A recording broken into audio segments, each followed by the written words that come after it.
Hey now, what do you say, everybody? Welcome to the show. It's your pal Howard, and Robin is here. AJ Benza joins us again this morning. I just said to AJ, I was reading in the paper that it is the premiere tonight, Thursday night, of AJ Benza's new show on E! Television, which we also have a show on.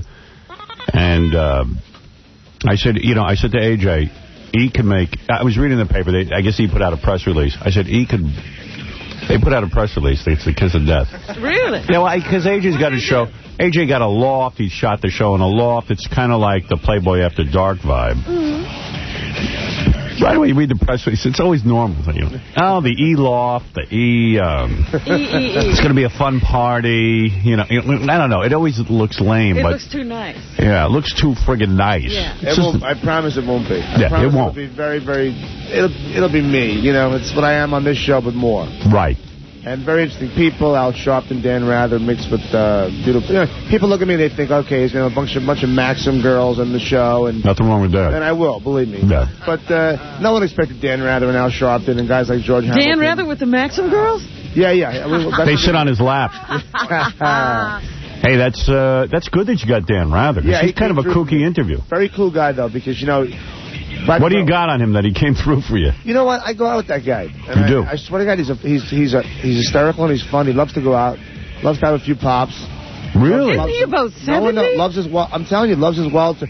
We go out and he'll say to the bartender, real serious, too, I'll take 2 fingers of wild turkey and a rocks glass with a watered back. Oh, my God. Really? That kind of guy. Big Texas guy. And we've had a lot of fun. So you're actually his buddy? Yeah, I've gone out with him a lot. All right. Sharpton. You go out with Al Sharpton? I know, but he's always been a cool guy to me, too. Al Sharpton is a great guest. He is. He's a whack job. His politics are completely freaky. The Tawana Brawley I'll never forgive him for, but I've had him on the show a couple of times, and the goddamn guy is charming. He is. And he always called me back when I had my column. Always got back to me immediately, which I love about him. So when I asked him to do the show, he said, sure. So he comes on, and, my show has champagne and wine and beer and stuff like that. In the E! loft, the E! party loft. The E! party loft. The E! loft. Champagne, eat beer, Yeah. So I said to Al, first thing, I had a Colt 45 for you. I can't find it. Was sitting here. He knew right away it was a fun show, because, he's like, okay, I get it. We're going to have fun now. I did ask him how much time he spends a day on activism and how much on hair care. And is the Colt 45 reference, though, a racist reference? Like the black guys drink Colt 45? If I would have said to you there's a Manischewitz someplace here, you know what? I'd punch you. All right, that's fine. It's good TV. Let's go. You'll take a hit for TV. There you go. I like a nice Colt 45. And the Colt 45... he liked that. He laughed. He knew. We're going to have fun. All right. So there you go. He makes a good point about Al's hair care. Did you see him in the paper today? Yeah, Al's in prison, fasting. This guy is playing it so smart. He wants... Jesse Jackson screwed up. Oh, yeah. And Jesse's busy with problems. Now everybody just thinks of Jesse Jackson as a money-grubbing, skunk, which he always was, but finally he's been exposed. Yeah, nobody could call him on it until the baby. Right. The baby opened up a can of worms. And then you start to read about how he shakes down corporations, and really nobody benefits but Jesse Jackson. Well, the point was that, the girl got some money, and everybody was like, well, wait a minute. Doesn't Jesse get donations? Where do those donations come from? All the questions started to ask. So anyway, he's on the outs, even with black people, supposedly, but you never know with black people. So, they have their own thing going. Well, if he shoots or kills a woman, he might get back in. Right. Everybody might like him. Like OJ. So anyway, Al Sharpton's been getting a lot of people to, sort of come over to his side. But Sharpton did a thing. And Sharpton's never for real. Never. There's no sincerity in that body whatsoever. He's no more real than Jesse. He's no more real than Jesse Jackson. This is a business to him. He admitted it. I said during the Tawana Brawley case. These guys figured out how to make money from civil rights. Yeah. I don't even know where Al Sharpton puts the money. I don't know how he's working his operation. I have interviewed him one time when I had my column. He walked to Albany for some kind of one of those strikes. You don't think he really walked? No, the funny thing is, one of his aides said, he's walking and he's on a hunger strike and he's walking to Albany. I said, well, how come he got to Albany 4 pounds heavier than when he left New York? Because he went to every fast food restaurant. Yeah, that's exactly right. They went to drive-thrus and they gave Al some burgers while he walked. And they went behind a building, they ate a burger. The only guy who had a hunger strike with burgers. So anyway... Because burgers don't count. He's only taking burgers. Water and burgers. You try and get by on that. So, make a long story short, and I don't even remember what story I was talking about. You were saying Al's playing it right. Yeah. Al Sharpton is the... See, Jesse Jackson could never get the Puerto Ricans on his team. There's been no black leader that could get Puerto Ricans and blacks together in a coalition. If you could do that, you could possibly become the next mayor of the city. You could even maybe run for president. Who knows? So what did he do? He goes over to Puerto Rico, and he starts screaming about how can they bomb people? How can we do bomb testing in Puerto Rico? Meanwhile, no one's bombing any people. You know, but he's screaming, there could be a terrible... He didn't even know what he's screaming about. He's screaming. The Puerto Ricans, 2 weeks before this, hated him. Now, all of a sudden, they love him. Because he's in jail. Because he's in jail. Went to jail, and they interviewed him yesterday on TV. He starts breaking down and crying. I didn't see Oh, that. yeah. He's weeping. Weeping. How could they kill the people? Kill the people. Exactly. He didn't kill anybody. Well, let me tell you something. Now, Jesse Jackson himself was forced to go visit Al Sharpton in prison to try to sort of, get in on this. Right. So he went to visit Al Sharpton. Imagine the day Jesse Jackson's got to go visit Al Sharpton and his antics. Not the other way around. Yeah, so it shows you Al Sharpton is soon going to be leading the blacks. He's taking over. He's having a field day.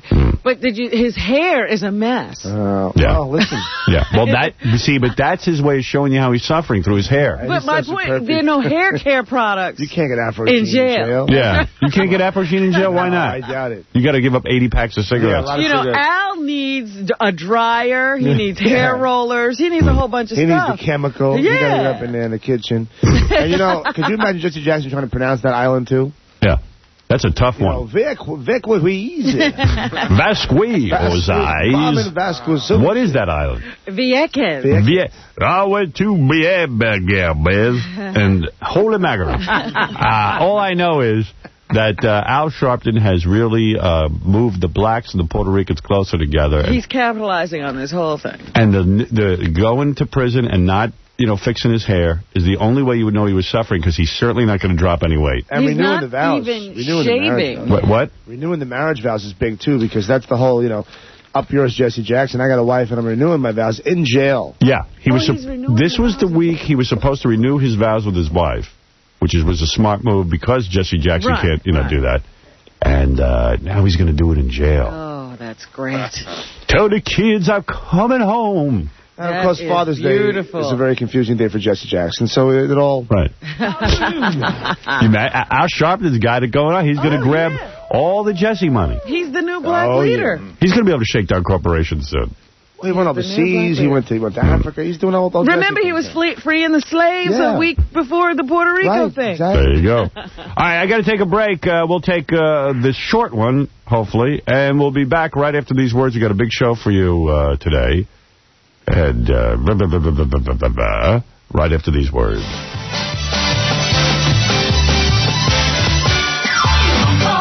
We get your phone calls. We get your phone calls every day. Hey, Gary. The other day, Howard was kissing Tori Spelling's ass, that ugly Jew broad, and I was just watching the E! Show, and now he's kissing some even uglier Jew broad by the name of Elizabeth Goober. Howard, you have the worst taste in women I've ever seen in my life. I mean, if you're going to be with ugly broads, of course, now you're picking ugly Jew broads, who are the ugliest women in the world. As typical, you're stereotyping Jews. The only thing Jews are interested in is money, and you are a money-grubbing Jew. The Howard.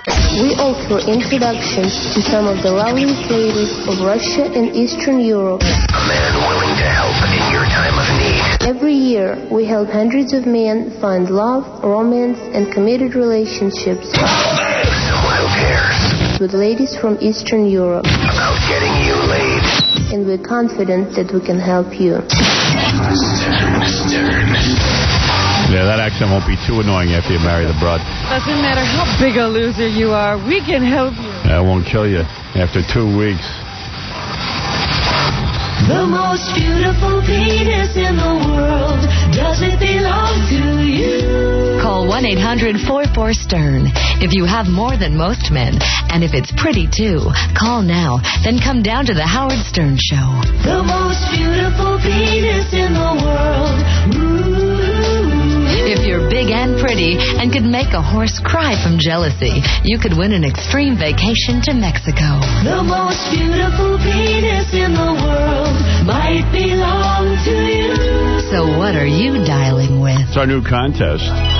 We got one of those porno vacations. I was going to say, what is an extreme vacation? You go down to Mexico and you hang with porno stars, but women are going to come down here and judge your ween. So, what would be a beautiful one? I mean, is there any example? You never said to a man, God, you look beautiful down there? No. Never. Really? Then you're not a woman. I've had women say that to me. Okay. They might not mean it, but they've said it. AJ, do you have a pretty one? I've heard that I have a nice color to mine. Really? Yeah. I believe that. Yeah. It's like the 3 C's: cut, clarity, carrot, color, 4 C's. I've been told mine is a beautiful shape. Yes. Very beautiful. But, you gotta be careful of those comments, because that's not the big old, those are those side comments. I don't want to hear that. Does it hurt? It's stuff like that. Yeah. Yeah, you would rather it not fit. Then you have girls say this stuff to you, it's big, but it's not too big. Well, wait a minute now. Maybe it is too big. Dee Snider and I were together, and his wife came over to my house one time. And she was complaining to me that he was too large and that sex hurt. You can't hear those comments. Yeah, I know. It was just like, oh, you can't. Yeah, don't say that to my wife. Give me a friggin' break. All right. I got so much stuff to play for you, so many tapes and things, but there's a couple of good people on the phone. There's a guy here I see, he says he banged his sister. I always like to hear about that. Paul, what's up with that? What's going on? That's got to be the weirdest thing of all, banging your sister. Why? What's weird about that? What's weird? Well, not to him. I mean, he's got to ask. All right. You didn't say it? You were raised in the jungles anyway. You don't know who you're mating with. Okay, you make a point. See, he says you were raised in the jungle, and therefore you might have been with your brother. With my brother. That's right. True. All right, yeah, so what happened that you banged your sister? All right, well, I got home. I'm in the Navy. So I got home. I haven't seen her in about 2 years. Can I say something? Is the Navy the guys... we're having Fleet Week. Yes. Yeah. Yes. I feel bad for these Navy dudes. They're walking around New York like they're like rats. They're all over the place. And these poor guys, they're in the service and all that stuff. And the uniforms are so friggin' gay. They are marked. Yeah, I mean, these guys are in the Navy. They're going to risk their lives, and they're going to be in gay uniforms. I mean, they have to be the ugliest uniforms that anybody ever thought up. Is it a form of humiliation, you think, to humble them? I don't know. It's all traditional. It's the whole uniform has something to do with, some past event. You can't work in that uniform. Work? You can't get laid in that uniform. No, I'm just saying there's no real value to that uniform. Well, I think those guys should be dressed like the Terminator. You know what I mean? That'd be cool. Like, our military doesn't look scary enough. It's absolutely white, ridiculous rayon pants and all that, Yeah, it's weird. It's a weird stuff. And that funny cap. Yeah. And that funny cap. Get back to banging your sister. So you hadn't seen her in 2 years. It was like a stranger. Right. I hardly know you. So what happened, Paul? So, I kind of come home, I say hi to everybody, I go to bed, that's it. I wake up the next day, there's nobody in the house, let's call it, and I'm just like, I jump in the shower and I come out, and she's in the other room, she's laying on the couch. So I'm like, I'm talking to her and everything, and I sit down, she puts her legs up on my lap. She's naked or wearing clothes? Oh, no, I'm sorry. Let's go. She's wearing like I guess, not really like a nightgown, but like the thing that she pulls over. So... Like a nightshirt? Yeah. And what are you wearing? Because you came out of the shower. I'm just wearing a pair of shorts. Okay. A pair of white boxers. No shirt? Yeah. No shirt. And is your sister a piece of ass? Yeah, actually, she does, like local modeling things for, local department stores and stuff like that. Nothing, major, but she has a nice body. I mean, she just turned 19. So... she's pretty tight. She plays tennis. How old are you? 34. Your sister's 19? Yeah. And you're 34? Yeah.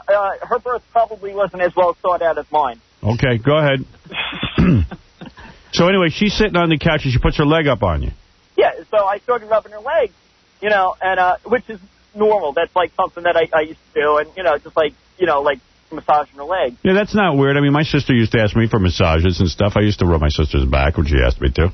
So why didn't you go for it? That you're not in your shorts. Yeah, but we weren't nude at the time or semi-clad. Because why didn't I go for it? Because I'm not attracted to my sister at all. She's my sister. Even if you were, you wouldn't go with your sister. Yeah, although I know some guys who had hot sisters. But you don't go there. It's your sister. Not? Why not? Because, dude, there's enough girls to get, there's got to be some other girl you could bang. Oh, yeah, sure. All right, but go ahead. I'm not going to give you a morality lecture. I'm interested in the story. Go ahead. All right. I mean, we all know banging your sister's wrong. Go ahead. So, I'm just kind of fooling around. I'm not anticipating anything going on, you know what I'm saying? Right. Because, prior to this occurrence, I wouldn't have, been going there anyway. So you're rubbing her leg, but does she start to take her foot and put it into, like, your crotch? Well, no, but she started to open up her leg. Go ahead. All right. So, hold on. I'm driving right now. Oh, you're driving? Yeah. I'm from Long Island. I'm just, So you're breaking the law. Yeah.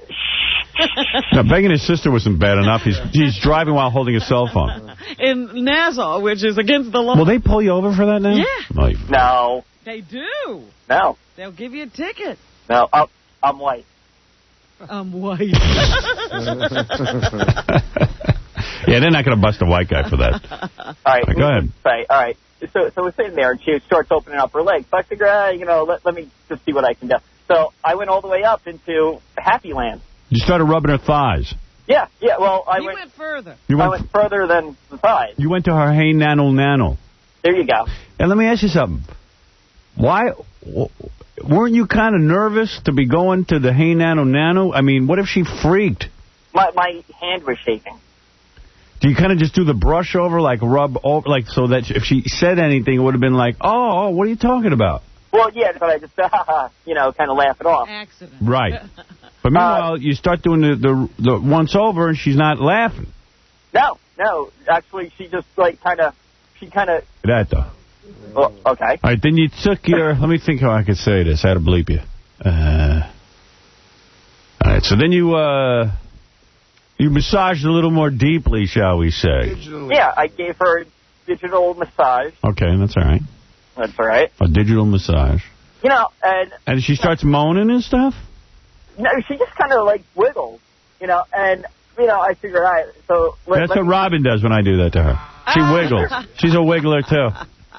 I was like, all right, so let me see what happens. So Robin wiggles like a gummy worm. Whatever that means. You know exactly what that means. You know we talk about that in private. You know I call you gummy worm. It's your name. Treat me like a sister, okay? Right. Okay, so you start doing that, and she's moaning and stuff?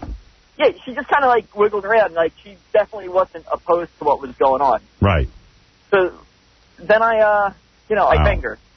And I was like... Performed... What are the acts of deviance you performed on your sister? Oral sex and... coitus. And coitus? As they say. And coitus. Yeah. One sister. And while you're doing all this, I got to ask you, are you thinking anything about God and morality and maybe what happens after you die or anything like that? Carpenters? I mean, something. Yeah, you're thinking about... Yeah, right. You're thinking about any of this? No. Nothing. It never occurred to you. It's just sex. It has nothing to do with, we're not... Did your mom walk in and join in? No. Too bad. That would be wrong. Now, that would be wrong. Would that be wrong? If your mom joined in, would that be wrong? That might be wrong. Well, at least you're not banging your brother.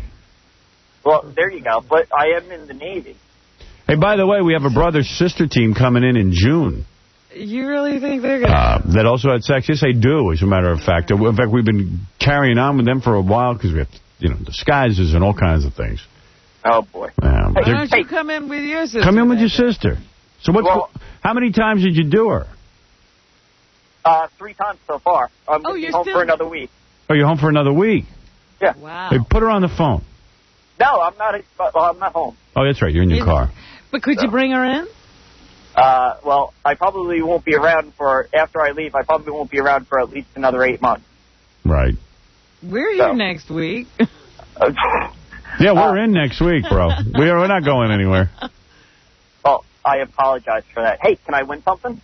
If you bring her in, I'll tell you what. All right? I'm going to make you a deal. Yeah. You bring your sister in here. Okay. And you make out with your sister on the show. That's it? That's all you got to do is make out with your sister on the show. I'm going to give you... I'm going to let you watch A.J. Benz's talk show on E! tonight. Free of charge. No, I'm going to give you... Hey, is A.J. there? Yeah, he's A.J. here. rules. He's the man. A.J.'s a good guy. Like A.J. Your sister's name. A.J. wants you and your sister. And then he's going to throw you in. Then he's going to throw you in a closet and do your sister. I don't want to step on anybody's toes, though. I don't do the wrong thing. You know? Yeah, you don't want to steal his girl. No. Would you get jealous if your sister started doing A.J.? No. I mean, she has a boyfriend. She has a boyfriend. She has a boyfriend. You see, now that is wrong. She's not without. So you're really a bastard. Yeah, you're cheating. What can you give him? Gary, come in here. This guy got to have a good prize for this. I tell you what, I'd give him one of these extreme vacations if we have an extra one. You want an extreme vacation, dude? No, my vacation plans are pretty much booked up for. Dude, it's a porno vacation. You party with porno stars. Yeah, but you know what? I don't want to take it and then not be able to go. Okay, wait a second. I'll give you. What do I got here, Gary? Help me out with this. All right. Whip out the prize package. The prize package is a little low this week. I can give him a TiVo. Oh, that's nice. TiVo's the best. While you're away, all your shows will be taped. I love TiVo. In fact, I got to set my TiVo for Sex in the City this weekend. It got 4 stars. AJ. Yeah. And AJ, just give me a... AJ's like, what? You don't have to tape... We're going to set the TiVo. We're going to tape your show. Hey, that's very nice of you. Are you gonna do that show that's going on after Sex in the City? That new show about the funeral directors? Hey, no, what is that? 6 Feet Under. 6 Feet Under. That's supposed to be the big new show. Also, it's by the guy who wrote American Beauty. It's like a Sopranos. I didn't like American Beauty. It's like a Sopranos type show. It's about a family that owns a funeral home. No, I don't want to. How could that be a Sopranos type show? Well, you know what I mean. It's they like actually kill people? A drama. No, the Sopranos come in and drop up the dead body of Big Pussy. These are the funeral directors. Yes, for the mafia. It's an hour-long comedy drama. No, on I will HBO. not be watching that. Already, it doesn't interest me. Sex in the City interested me from the beginning. It's 2. By the way, make sure you set your TiVo. It's 2 episodes back to back. Usually, it's how do I set my TiVo? I just have to put Sex in the City. Yeah, I guess it'll get both of them, right? All right. Do you have it? I guess, yeah. It tapes anything. First run episodes. If you put in, you got a setting there. You can get just first run episodes. Oh, you can. Yeah. Oh, it's a very cool setting because now you don't get stuck with repeats. Does he have that one? Yeah, they gave you the new software. Oh, good, because I want that. Okay. I need that's that. That's an excellent. I don't think I have that, but I'm going to look. Repeat. There's a new when you go in to do your shows now. There's a new thing. It's a little highlighted button that says options. And you go in there. You can make the show tape a minute earlier or a minute later. Oh, I got to do that. And then first run episodes. No, I'm only. going to do that tonight. I got to tape Sex in the City. I'm going to go home and set my TiVo. Friggin' TiVo. As far as the prize, can I have sex with Gary's wife? Sex with Gary's wife? Yes. Yeah, that's no problem. Absolutely. You just bring your sister in here and make out with her, and you can have sex with Gary's wife. Well, I'm sure she'll want to go along with that. I mean, I do have semi-normal looking facial features. I want to give this guy something. I got to have him come in with his sister. We got to have him bring the sister in. Right. Well, there's always a great watch from Steven Singer Jewelers. How much is that worth? It's worth close to $800-900. You get. Dude, what do you want from me? TiVo and a watch. How's that? That's it. How about a mattress? You want to dial a mattress? Whoa. For you and the sister. You're devaluing what we're giving them. A TiVo? You're telling me a TiVo is about $400? That's right. $1,300 prize package is a nice package with the watch. No, I'll throw in a watch. Yeah. No, we'll come in and you can kind of take a look at her. Like I said, she does, things locally here. So, maybe you could take a look at her and maybe, you could help her move on to bigger and better things. Fine with me. What do you mean she does things locally? She's a model. You missed the story. Yeah, in department stores and stuff. Yeah, just things like that. Just little. I'll get her. I'll tell you what I'll do. I'll look her over, and if she got something going on, I'll send her down to a modeling agency. All right, well, what should I do? A call back next week? Because I'm going to be getting out of here by next Friday. Bro, hold on. Hold on a second. We'll get some info. Talk to Gary. Talk to Gary. Hold on. Hey, Gary, go talk to this guy. I got to see this guy make out with his sister. When I was 5, I attacked my sister. She couldn't believe her eyes. You were aroused by your own sister? 22 and I was 5, and she was laying down reading a book or something, and I jumped on the bed and jumped right on top of her and started making out with her. Just started mouth to mouth. She was your own hysterical. sister? Yeah. She was laughing or a circle crying? She was laughing like it's funny how she was calling for my mother. She couldn't believe I was doing that. Because you were 5 years old. Yeah. Well, the little kids don't, you know, they You didn't know what you were doing. Oh, I knew. Right. You know, I used to kiss my Aunt Mary had a Hawaiian bust of an Hawaiian girl's head in her room, a ceramic doll. I used to make out with that doll every day when I was 4 or 5 years old. You stand on my tippy toes and make out with it. Just a doll. That's why I started liking black women, I think. A dark woman. Wow. Your first girl was that Hawaiian head. Hawaiian head. Yeah, guys do dumb stuff. I told you my first masturbatory experience was Gilligan's Island watching. But you were not 5. No, I was like 17. Oh, by then I was banging. By 5, I didn't know anything. Yeah. How old were you when you lost your virginity? Me? Yeah. 14. 14. She was 13. She was 13. 14, wow, that's young, man. You're an early starter. Well, he's the type of guy. I see him. He goes up to girls. He's a prodigy. No, he goes right up to girls and starts in with them. Really? He goes, hey, you baby, let me take you out to dinner. Blah, blah, blah. He's like a throwback. Prelim. My virginity was lost because the girl approached me in 9th grade and said, I want to come over to my house tomorrow. And I was shocked because I thought the girl was so beautiful. And I went down to the basement. She put on there was an Elvis Presley movie, like Blue Hawaii or something. And we did it to Blue Hawaii. I got to tell you, this guy's such an operator. Talk about your night the other night. Don't say who it was. Oh, come on now. But talk about how much you score.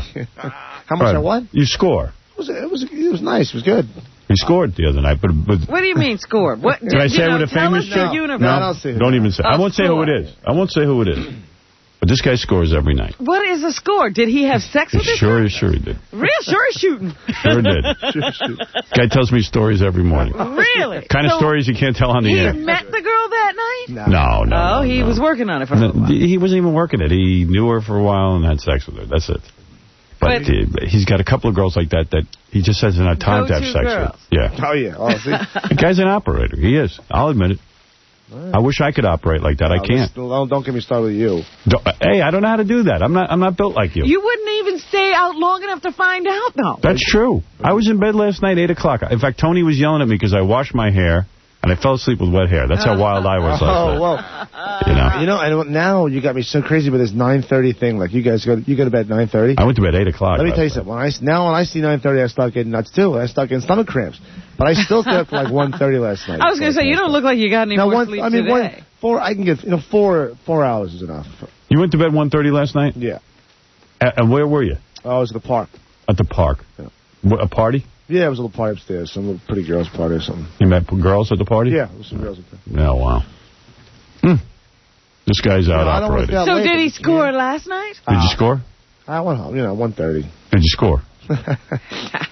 Did you or didn't you? I'm asking you a question. Answer the question. Pretend you're Dan Rather and I'm A.J. Benson. I didn't put the Spectrovision on. Put it that way. Wow. All right. Wow. You scored with the same chick or a different chick? Same one. Wow. Oh, that's pretty good. And this is a famous girl. Huh? Yeah, he gets famous girls. And he has a beautiful penis. Color. The color. Beautiful color. Thank you. That means it's not that big. Not easy now. Hey, let's be honest. No. Hey, Steve, you claim to have a beautiful private parts? Yeah, I would say it's fairly large, well endowed. Well, do me a favor then. Then hold on, because we'll take your name down, or just call 1-800-44-STURN, because what we're going to do is have a little contest. You guys will parade in front of these women, and the winner gets to go to Mexico and go on that extreme porno vacation. We're putting it together next week. So I got to call back then? No, I'll put you on hold. Everybody else call 1-800-44-STURN. I don't know. What number did you call? 1-800-44-STURN. Oh, that's what this is? Oh. All right, thanks. Well, okay. Why would we give him this number? Oh, we had a special contest number. Glenn, you have a beautiful penis? Yes, actually, I wouldn't be able to win Fred's money, or I wouldn't be able to guess what the Scores girls' answers are, but this is a contest I could win. Well, Glenn, let me put you in the contest. I'll put you on hold, and John will take down your number. Before you get off the phone, just listen to this, member. That couldn't be real. Come on. Glenn, we'll see you down here next week, and maybe you'll win the extreme porno vacation. I can't wait, Howard. Yeah, it's going to be mostly girls judging you, but one gay dude is going to look you over, too. Oh, wow. All right, hold on. Okie dokie. Holy mackerel. How do they do this? What happens? The girls are going to vote on which guy they think is the nicest one. Is the prettiest. Based on a whole bunch of criteria, like a beauty pageant. Wow. It's a penis pageant. Yeah. Robin, you could judge if you want. Competition? Is there a condom competition? No. Well, there'll be a condom competition. Like no. Condom competition. You walk out naked. You walk out balls naked. And these girls... Yeah, there's no evening gown or talent. I don't know. Yeah. We're going to have penthouse pet chicks in here judging. Wow. Interviews don't count. Girls who know, they've seen enough penis to last them a lifetime. And the winner will walk out of here with the most extreme vacation that you can imagine. I mean, literally partying with porno stars in Mexico. Everybody we know we've ever sent on one of these has... gotten laid. Yeah. That's right. Hey, by the way, Marshall Fine sent me a nudity alert. He says in the new film Swordfish... I got to get Marshall in here to do these things once a week, because this guy sends me so many great things. In the new film Swordfish, he's a movie reviewer. Halle Berry, as you know, is topless. He says a couple of serious full-on shots, plus another long scene in extremely skimpy lingerie. And he writes, thank you, Jesus. The movie is pretty stupid, but worth the price of a ticket to see her naked. So they really needed to give her that $500,000. Yeah, well, they say the movie is just dumb. But he says, literally, her body is so smoking. And by the way, she's on the cover of FHM magazine this week. She is a beautiful woman, but she is an idiot. Well. Yeah. Oh, come on. I mean, the whole thing with... You don't know her? No, I never Halle Berry. Have you ever heard her talk? The car thing and all that stuff? The car thing, talking. She won some kind of Emmy. You would have thought she just... I mean, she just sounds like an idiot. But so what? Who cares? Yeah, really. No, chicks don't take their tops off movies anymore. Really beautiful ones. No, they used to. I think that's going to start coming back. Well, now she's going to start a whole precedent. You can get money for it. Yep. Yeah. Well, I think Curtis is the last one. I think that really, it's been a long time since someone like a really beautiful girl took her top off like that. I'm thinking about doing another movie. I might take my top off. I'm actually thinking of going and doing this film. Yeah. I read a film I like. And I'm thinking of doing it. And for $500,000, you'll I'll take my top off. You see my bare bosom. I'm thinking of doing a whole drastic thing for this film. Which is what? Like cutting my hair short. Oh, I think you should do it. Really? Yeah. I think it's so cool. I'm thinking about the character. I'm excited just hearing about it. Thinking about like even shaving my head. That's more important than you being topless. Yeah. You know I'm thinking about doing it. I'm asking him for an extra $2 million. Thinking of having a sex change for the movie. Now, that's really extreme. I played a big coked up fag in a movie recently. Coked up fag? You did? What movie? P.S. Your Cat is Dead. Are you with a guy? Well, yeah, I have to make out with a guy, yeah. Get out of here. Oh! Did you tell that to Chuck Zito? He's going to kick your ass all over. No, actually, I give one kiss to a guy, but then I try to rape him. You try to rape a guy? Yeah. Yeah. You know, I was reading an interview with Chuck Zito in, I think, again, FHM magazine. Yeah. And Chuck said he had written into his contract, whenever he does a film, there will be no, even in Oz, there will be no raping of him or him raping a guy. That's number one. He has it written in. Yeah. He says also that when he does a movie, and he did this, he did a movie with Chad McQueen, who was Steve McQueen's son. He said, and the scene called for Chuck to be beaten up and then get on his knees and force sodomy. And he says, I am not doing that. He says, you want to have a scene? Someone's going to hold a gun to his head and force him to do something. Isn't that? Yeah. Wasn't that the story? His pants. Chuck was going to pee his pants. Yeah. And he says, I don't pee my pants. They go, no, Chuck, it's the character. He goes, I don't care. There will be no movie where I pee my pants. So they rewrote the script. You know what the script read? He goes to hit the guy, and he misses or whatever, and he turns his back, and the guy hits him over the head. That's how the guy overtakes him. But Chuck Zito does not pee his pants. And Chuck doesn't get beaten up, like, head on. Like you got to turn your back. Right. You got to be coming up behind him. That's great. He says, that's fine. He says, someone could knock me out, but you got to do it if they hit me from behind. He's playing one thing. You know? That was a pretty amazing interview. Did you read that whole thing? Yeah, it was very interesting. He was supposed to do something with the cops, and they said they were going to get rid of all the charges. He just had to show up to court. Shows up to court, they put him in jail for 10 years.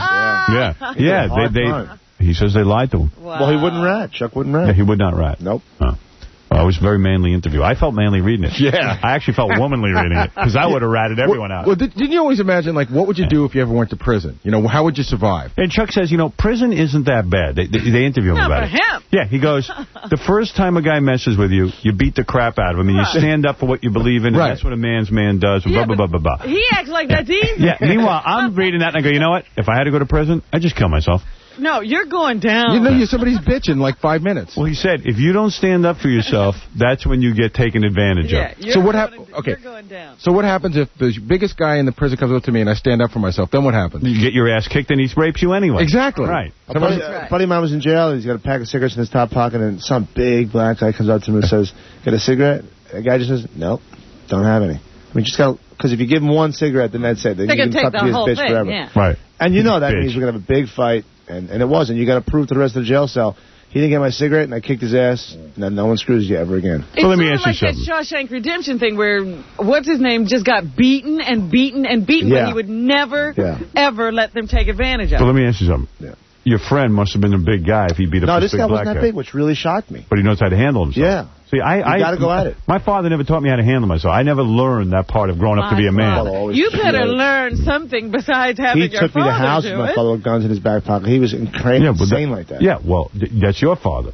Yeah. I never learned how to fight. Yeah. So I know I'd be giving out cigarettes left and right. But wait a minute, you're acting as if every guy beats up the other guy who's approaching him. Sometimes you just got to really fight back. But the cigarette's a metaphor for...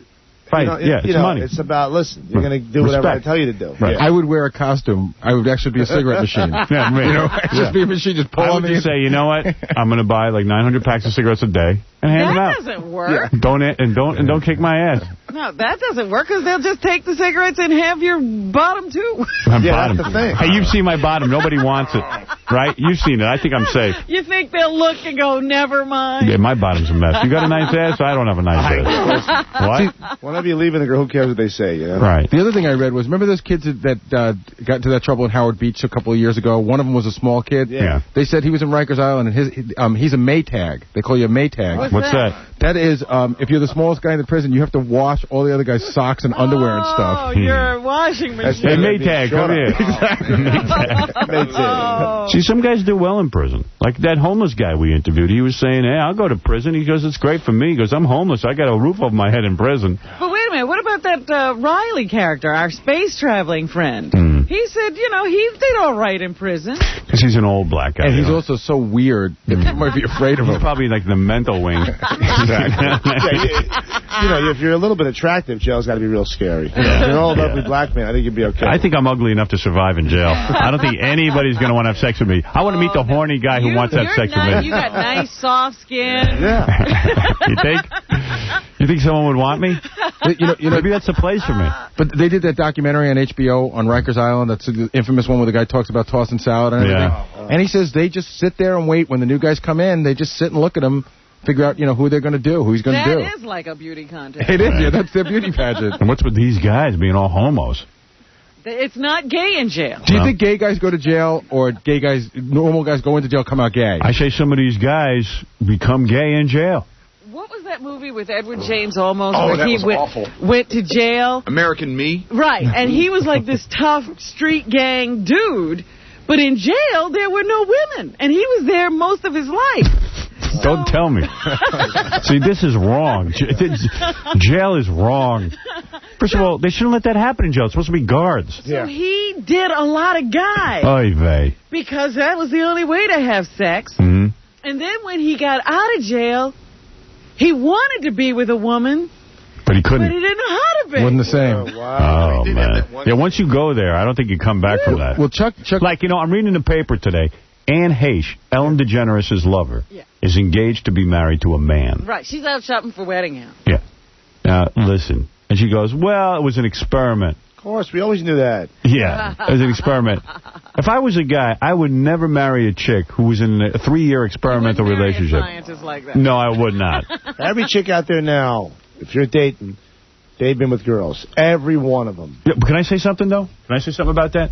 See, I would be with a chick or marry a chick who's been with a girl. Right. Mm-hmm. But not in Anne Heche was with Ellen DeGeneres, who's like, that's hardcore lesbianism. And she swore off men completely. Yeah. Ellen DeGeneres, you go with her, that means you're really gay. Yeah. You're gay squared. See, I don't think she is. I think it was just a career move. I don't think she is. And Heche, I agree with you on that, yeah. But I don't know. I don't trust that chick. Who knows? So there were girls you wouldn't date because, like, you wouldn't follow certain lesbians. No, I would date them. Wouldn't marry them. Okay. All right. He says, but he would not follow Melissa Etheridge, right? Isn't that what you? Because I'm never going to give a good tongue workout like Melissa Etheridge does. I can't match that. Yeah, but Melissa Etheridge knows what she's doing. She knows the ins and outs. But you have something Melissa Etheridge doesn't have. It's got to be better than that, right? Big nose? No. Protruded Adam's apple? Yeah. No, I don't have much more than Melissa Etheridge has between her legs. I'll be honest with you. I don't have. Do you think she's got something? She might. You know what? Years are just. It might be like Turkish taffy.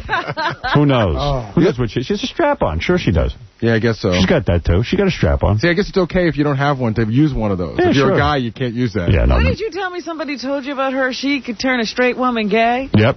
I know a woman who went gay from her. Come on. I know a woman. Unbelievable story. Had sex with Melissa Etheridge. And she said Melissa Etheridge is so good, she started to become a little gay.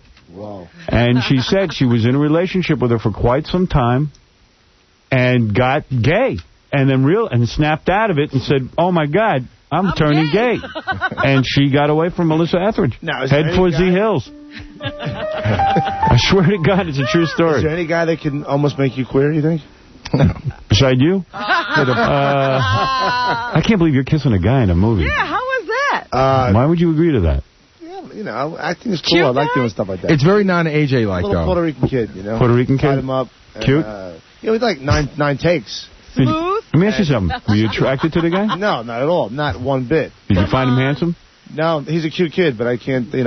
Wait a minute. I took him home at night. Did you tongue him? No, but it was a big open mouth kiss. You know? Oh, open mouth kiss. Yeah. What were you thinking about?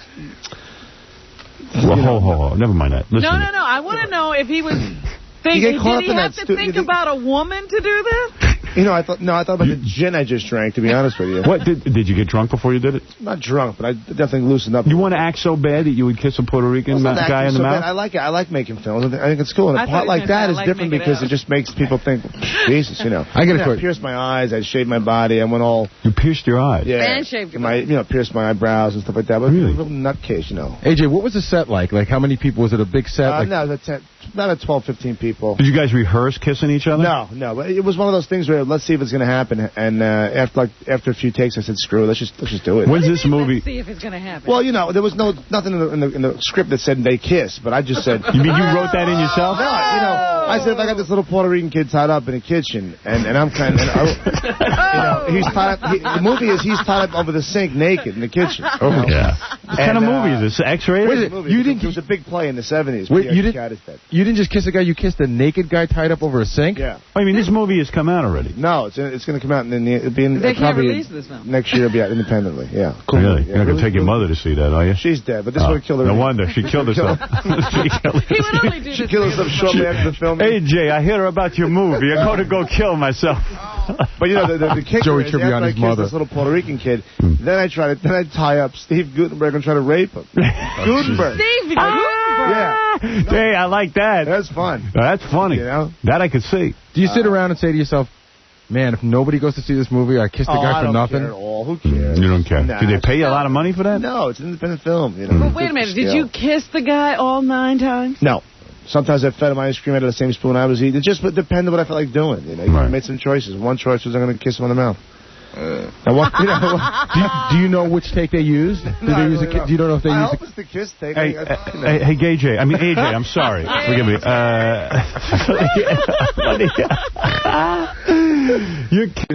on, Gay J. This is ridiculous. All right, Gay J. I mean, AJ. I keep saying that, Robin. Forgive me. AJ is in a movie. Kissed a guy in a movie. Naked guy. Tied up over a sink. Yeah. I mean, is a loving kiss? Well, it's a coked up gay cruiser kiss. I don't think that loving, you know. DJ. He's like Alf's dad. Got all kinds of excuses. So you didn't kiss him on every take. He had choices. Sometimes he smacked him around. Yeah. Sometimes he fed him ice cream. I want to shock him. One time he went down south on him. Yeah, but would it ever occur to you? Let me kiss him this time. No, I ain't doing that. I'm not kissing. I'm like Chuck Zito. I'm not kissing a guy in any movie. You know, I'll do anything in a movie, but not that. He's looking kind of sweet. I'll kiss him this time. Nah, I could never live that down. AJ can get away with that. I wonder if Chuck in Oz, if you're allowed to try to rape him and he's allowed to beat the crap out of you. No, that's fine. Or if you're just not allowed to even bring up rape. Although it says you're not even allowed to like rape him or he rapes. There's just nothing to do with rape in his. He's not even going to approach that subject. His plot line has nothing to do with rape. Well, he's not even allowed to be in scenes where rapes are occurring. Yeah, right. He's nowhere near it. The next show. All right, I got to take a break. We'll be back. I know there's a lot of people on the phone. I'll do that in just a second, and we have tons of stuff, including new Kathy Lee records, right after these words. Tonight it might come as a surprise, maybe not, that New Jersey is naming a rest stop in his honor. It all began with a campaign promise by the then gubernatorial candidate, Christine Todd Whitman. Norma Shanik has the story. Governor Whitman says she's making good on another campaign promise. During an early morning visit to the controversial Howard Stern radio show, Whitman told the shock jock she planned to name a rest area on Route 295 in Burlington County in his honor. Stern wanted one on the Turnpike, but that wasn't possible. This is the first rest stop on the southbound area that we are dedicating to Howard Stern. Ooh. This is what it's going to look like. Look at that. Because 295 is an interstate highway, technically New Jersey doesn't have the right to name this rest stop. So what the governor plans to do is to put a plaque here honoring Howard Stern. He certainly went out of his way to endorse me during the campaign. We talked about this. I said we'd do it. We'd put a plaque up at this particular rest stop, and I really don't think it's a major issue. This is what the plaque would look like, but reporters wanted the stage show to honor a man many consider vulgar and racist. Come on, let's not get ridiculous about this. This is not giving him a state sanction any more than George Pataki's appointing him as a commissioner to a highway or a road commission at $1 a year does. Stern, of course, has legions of fans. Well known, and I think he ought to have something better than a truck stop named after him. But not everyone believes he deserves such an honor. I think he should have a toilet named after him. Think this is kind of appropriate or what? For him, I guess. Truck stop fits. Why? For him. Because he's scum. If this is how Lucy would have to stoop, then what else is she going to do? Howard Stern is famous for his trash mouth and bathroom humor. He's not expected to clean that up soon, but now that his name will be identified with a rest stop, maybe he can at least clean things up here. I'm Nora Mushanek for Channel 7 Eyewitness. Thanks to Andy Dick for the nice words at Woodstock. Here's the hit. Here's my big fat hit. Big deal. Howard Stern. Who loves Howard Stern? Howard Stern Show.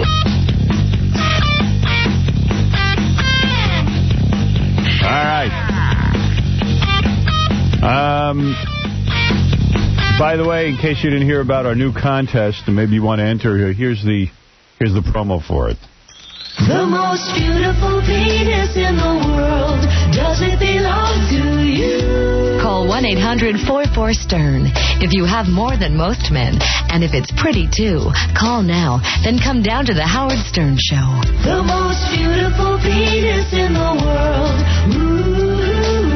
If you're big and pretty and could make a horse cry from jealousy, you could win an extreme vacation to Mexico. The most beautiful penis in the world might belong to you.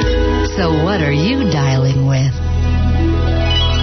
Yeah, that extreme vacation is a trip to Mexico to hang out with porno chicks. Yeah, Drew, go ahead. Hey, Howard. Yeah. This is Drew from Pittsburgh. Yes, Drew. I want the extreme vacation. Yeah, I know a lot of stuff. Is it only about size? No, it's more of it's really these penthouse pet chicks are going to come in, and one gay dude. Okay. I think I forget it's I think it's AJ's actually. I was going to ask you. AJ. A really angry gay dude. You're going to love him. Yeah, a really angry gay dude. And a bunch of penthouse chicks are going to look you over and decide why they think it's pretty, and they're going to tell us. And the guy who wins is going to go down to Mexico on that extreme vacation. So let me put you in the running. Hold on, okay? Thanks so much. All right. Leon, you're on the air. What is it? Hey, what's going on, Howard? Hey, yo, what's up? Not much, man. I want to know if this contest is only for Americans. I'm north of the border. I'm listening up in Canada, and I think I got the prettiest penis actually north of the border. Yeah, well, no Canadians allowed. I did not know that. That's right. Only Americans. Only real Americans. What do you mean, real American? You understand what I'm saying? Real Americans. Y'all be killing me, man. What about circumcised or uncircumcised? You know, is there a bias on the panel? I don't know. We don't know the judges. It's going to be a bunch of girls from Penthouse who I've seen pictures of. Beautiful girls. Yeah. Yeah, and the gay dude, the angry gay dude. So, AJ, what do you prefer? Cut or uncut? What did the guy you kissed, AJ? He was cut. He was cut. All right. All right, so if you want to win AJ's favor, you got to be cut. No. All right, Leon, it's open to everyone. Hold on, I'll put you on hold. All right. I don't know how he's going to get... You going to get down here from Canada for this? Yeah, we're not paying for your trip. Yeah, I'm not paying for your trip, I'll dude. fly down. I mean, if you guys can hook me up with some hotel information, whatever. All right, hold on. Info we got. Info we got, money we don't. Got tons of info. 4 Seasons, New York, $700 a night. Go have a great time. Dude on the phone says that this is kind of wacky, and I checked it out. The guy is for real. He's selling these things. This is a guy, his name is Greg Miller. And Greg is the creator of something called Nudicles. Nudicles. What is that? And people might have a strange way of making a living. Greg decided that... Greg, you stop me if I got this wrong. Okay. Okay. Greg decided a couple years ago that when he saw a dog that was neutered, that he would make testicle implants for dogs so that they would have testicles. Oh, my goodness. Is that right? It was 7 years ago, right. And it was my own dog, my beloved bloodhound named Buck. And the trauma that we went through, like most pet owners, when they go to neuter their dog, they take away the pet testicles. And with Nudicles, your pet, after being neutered, will look exactly the same. I thought you didn't like that look. That's why you wanted a girl dog. Yeah. First of all, I'd be happy if they cut away my dog's junk. But look, here is... I get embarrassed even when my female dog lays on her stomach and like exposes herself. I don't. Is that right? First of all, I don't understand people who get male dogs. The junk is always around. It's always on the couch. It's everywhere. And it's like, you don't want to see it. You know, it's embarrassing in front of kids. It brings up a lot of issues. And these, by the way, are Nudicles, Robin. These are the testicles that you actually buy. They put them in. They put them in. Are they heavy? I'm not really looking at the Nudicles. I'm looking at the camera shot of me. And you know what? My nose looks pretty small at this angle. It's not bad. So I'm completely... Next to the Nudicles, my nose looks small. I like that. But anyway, there are the Nudicles. They look like two different sizes. Yeah, they are. Well, that's what happens with the balls, right? They're two different sizes, right? Well, we have 5 different sizes in 3 different models. And we also do custom molding. So if a pet owner wants their pet testicles reproduced in exact size, we can do that as well. How do you do that? I mean... We measure... Hey, let me ask you a question. Before the operation. Let me make a statement. Never mind a question. You're nuts. People are actually buying this stuff? We've done 61,000 implants since we came out with it 7 years. And Howard, you wouldn't think it was nuts if they were your testicles ending up in the garbage. Yeah, but dude, it's a dog. What do you care? The dog is neutered. The dog doesn't care what it looks like. You better believe the dog he is cares. embarrassed. Your dog does care. The dog does care, and he knows he's been neutered, and it's offensive to a lot of pet owners. Now, can I get, like, German Shepherd balls on my Yorkshire Terrier? No. You won't allow that? What goes out needs to come back in the exact size or slightly smaller. You sell these to vets or you sell them to the public? We sell them not only to veterinarians, but to pet owners, whichever is most convenient to the pet owner. All right, so the first time... What makes him think a dog knows and is Well, your dog knows that he's about ready to go into a vet, and pet owners will attest to this. The dog squirms that doesn't want to go in. Your pet can tell you when he's hungry, when he doesn't feel good. You know, he can communicate. I don't think they're self-conscious about the way they look. Part that he's always kept clean is now missing. I don't think they're self-conscious about the way they look. This is a cosmetic surgery. This is a cosmetic surgery for a dog. Yeah. Well, they do it for people, too. Okay, let me ask you, 7 years ago when you invented this, you called a veterinarian and said, are you interested in this product? No, I asked my vet when Buck and I both went through the trauma of neutering him. I says, well, don't they make some type of implant so Buck will retain his dignity and self-esteem? Why are you busy? And the busy? vet says, well, I've been a vet for 40 years. No one has ever heard of such a thing. So we began development. And what did you do before that for a living? Well, I was... I've always been basically in the inventing business, and I had a candy product literally for 12 years, sold to Disney, to large companies all over the country. and got sick, really, of the candy business. And what was your candy Buck product? Came up, and I said, it's time for a change. What was your candy product? It was called Sweet Tube, and it was a tube of candy about 24 inches long, and we'd put layers of candy inside. Sweet Tube, fake balls. Anybody see a pattern here? But we sold jillions to Disney and Hickory Farms and Walmart. So you're a wealthy guy. Are you rich? Are you rich? Rich in spirit. Oh, I see. So you don't have any money. No, How much does it cost? Poor as a church mouse. What does it cost for me to buy a pair of Nudicles for my dog? Well, they're $30 to $37 a pair for the Nudicle Originals, which are polypropylene. Then we have our Nudicle Natural, which is an exact replication of the canine testicle, clear down to feel. So it's $89 to $129 a pair. Now we have our Nudicles Ultra. It's ultra soft, marshmallow soft, and this is the popular implant with pet owners. It's same price, $89 to $129, and that includes all shipping, handling, taxes. Visit our website at nudicles.com, and it just tells everything and then some. Let me ask you this. How could a pet owner be worried about the feel? Are you a married man? No, I'm single. That's what I thought. Yeah, I was going to say. I didn't think you were married. All right, seriously, have you ever, I swear I'm not trying to be funny, have you ever had sex with your dog? No, never. Do you ever look at your dog longingly or something? Well, no, Buck passed away a month ago, so I have no dog at this moment. So you put in these fake balls in your dog. Do you think wherever he is decaying right now, just his balls are in the casket? His balls are left. Did you cremate him or? He was cremated, yes. Did you find just a pair of balls in his? You put him in an urn? Great, he's in an urn. I'm looking at him as we speak. If you shake it, I bet you. Yeah, it makes noise. Can I ask you? 94-pound bloodhound. Wow. Can I ask you a personal question? And you don't have to answer. You like girls or boys? I like girls, of course. Oh, you do? Okay, all right. Because I don't know, you seem too concerned about balls. And how they feel.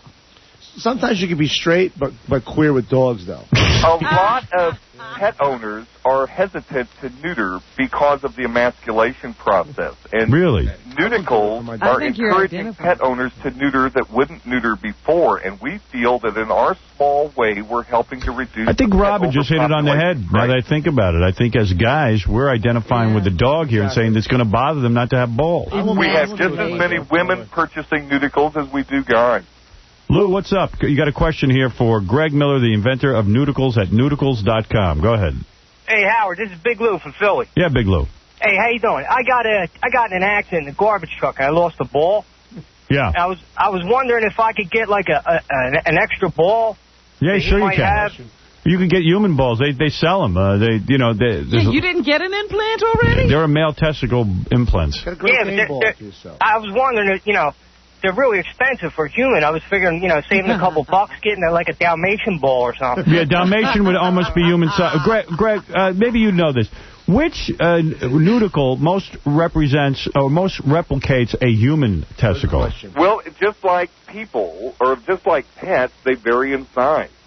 So it can be anywhere from our small clear up to large. Wow. We had one guy out of California write in. He wanted to get, implant, and his was 3.5 inches long. I couldn't believe it. I said, "You're kidding. Crap. Nobody is that big." And he sent me a picture of the darn thing. It was humongous. Well, so it can vary. How do I get in touch with the doctor? Because I'm really lopsided here. I need a ball. All right. Well, then go to nudicles.com and perhaps pick one up. I guess the dog ones are more or less expensive than human ones. Well, the human ones were outlawed in '82. They're not legal in this country at this moment. What? Wow. Why is that? Well, when the breast implant leakage thing occurred in '82, the FDA ruled that they're illegal until proven safe. They've managed to prove the breast implants to be safe because of the solid silicone material that they use today. Now, no one has gotten FDA approval for testicular implants for men, and as a result, they're illegal. So guys that are losing a testicle have to go without? That's exactly right. Like Jim Webb from California said, I can get my dog testicles, but I can't. Wow. And it's one of those wacky things. You're the Al Sharpton of testicles. Meanwhile, everyone at the FDA probably got their balls. Well, right. probably. The FDA, they're a wonderful group of people, but I think they overreact in a lot of areas. All right. Well, listen, Greg Miller is 100% on the level. He says go to nudicles.com. Check out his website, testicular implants for animals, believe it or not. Fred, you're a dog lover. Would you do this for your dog? Absolutely not. No, of course not. It's insane. It's insane behavior. One last question from... oh, this is ridiculous. All right, Greg, thank you very much. Your pleasure. My pleasure. Your pleasure. Thank you. The pleasure was mine.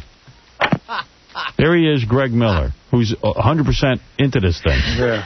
Too into it. Got a business going on. Amazing. Yeah, what about ping pong balls? Can't you just use those? Oh, they don't feel right. Yeah. Who's feeling their dog? I know. They're talking about the feel of these things. Guy's selling them. He's selling them. He's not kidding. Guess gives me something to lick. Well, where do we go from there? There's a bunch of things I need to talk about. First of all, I want to talk about these Bush daughters, the two daughters, the twin daughters of President Bush. Now, they're in the news again, front page of the newspaper and the Post and Daily News. Post is the best with the headlines. What's it say? What did it say? Jenna and Tonic. Jenna and Tonic. Yeah. Jenna and Tonic. Yeah. Genius. Genius. That's funny. Jenna Tonic. Jenna and Tonic. Anyway, so... I would have said Slow Gen Fizz, but that's all right. Now, I have said before, you know, I think that they were... First time we heard a report that the president's daughter went out and was at a party and somehow there was some drinking involved. And you go, you know what? Hey, don't bust the kid's balls. No, this is the third or fourth report. I didn't let me finish my statement. All right. The first time you read this thing, you go, well, you know, hey, the kid screwed up a little bit. Don't bust her balls. She doesn't have to be labeled the bad seed of the family and all that kind of thing. At this point, you're up to the fourth time she's been in the newspaper with drinking-related issues. And this time, it's that she has fake ID to go drinking. Like 2 weeks after she was in court. Yeah. She is just screaming for some attention. Oh, yeah. She was in court, and she was sentenced to go to one of those alcohol education classes. I know. She's just embarrassing her father at this point. Now, I'll tell you what, man, she's relating to him. The old man, she saw her father coast by in life.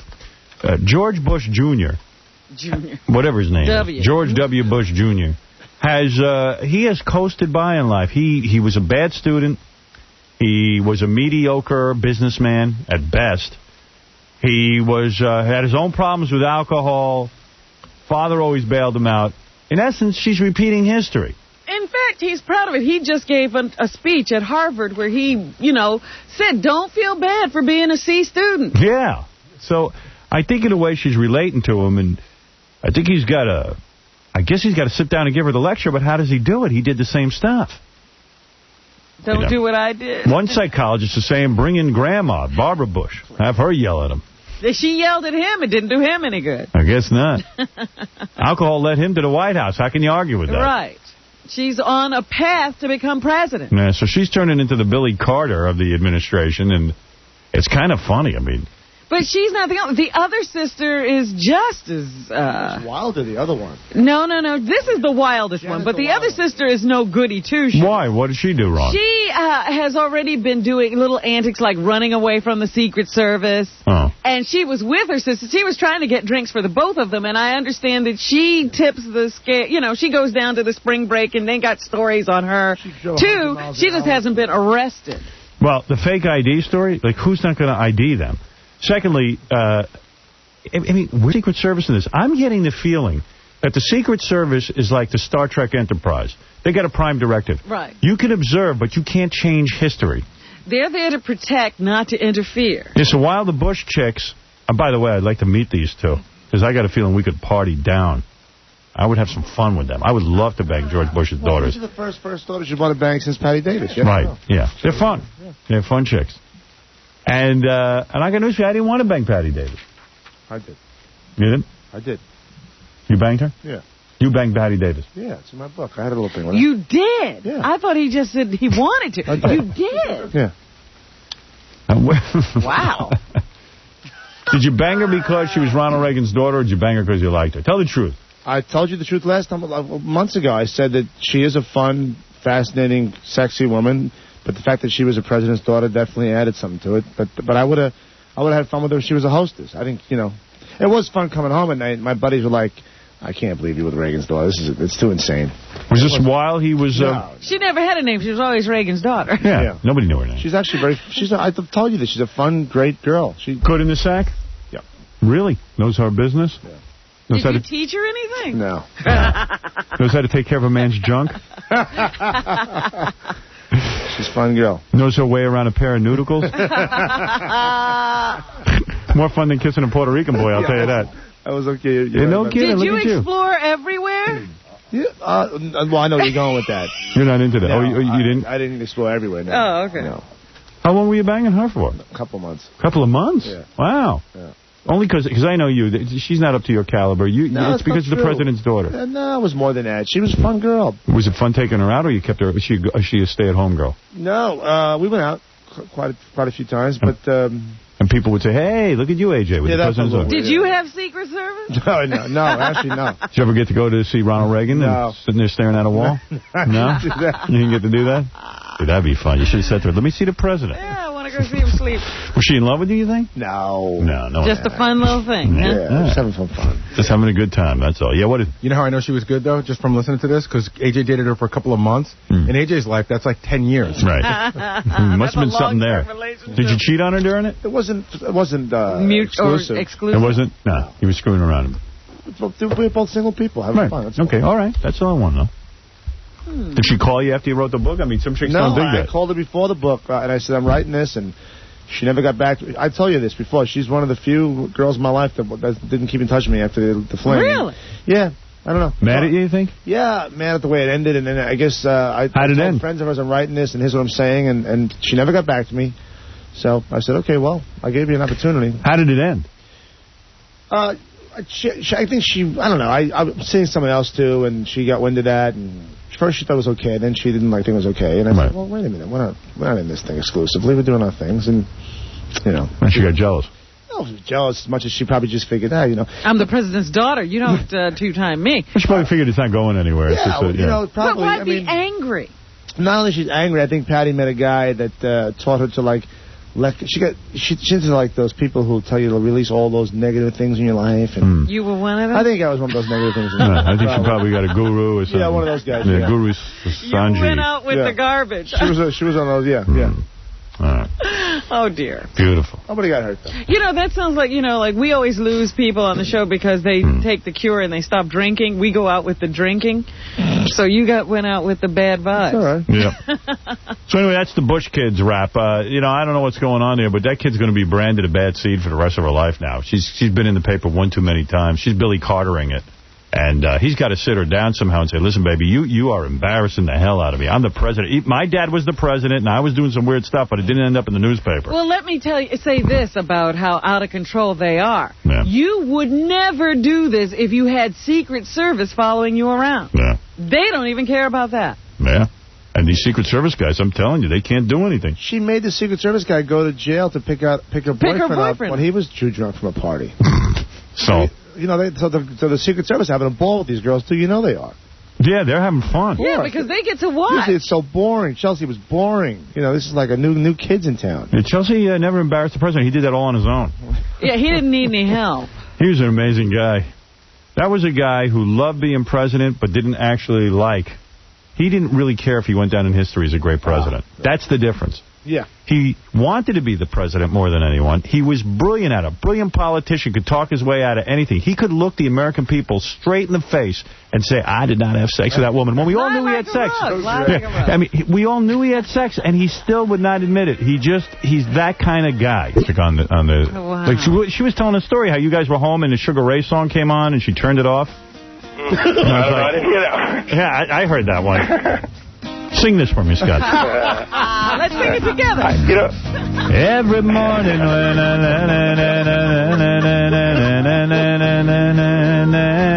You know this, right? You know this one. This song See, 3 years ago, I would have hung up the phone. He could have dealt it. I tell you one thing, man. That guy is a cute guy. I mean, chicks go... My teenage daughters... wanted him.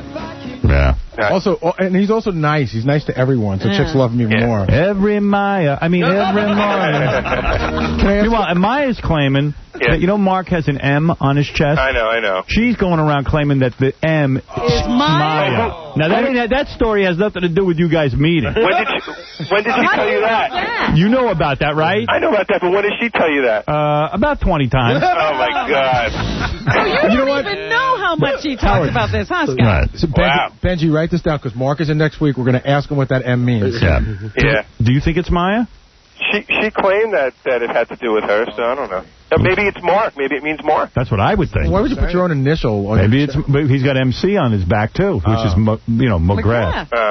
But I don't know. Hey, listen. Hey, what do you want me to do? I know. Hey, listen, I think Maya's gorgeous, so I would put up with it. But hey, Scott, has marriage moved onto your short list yet?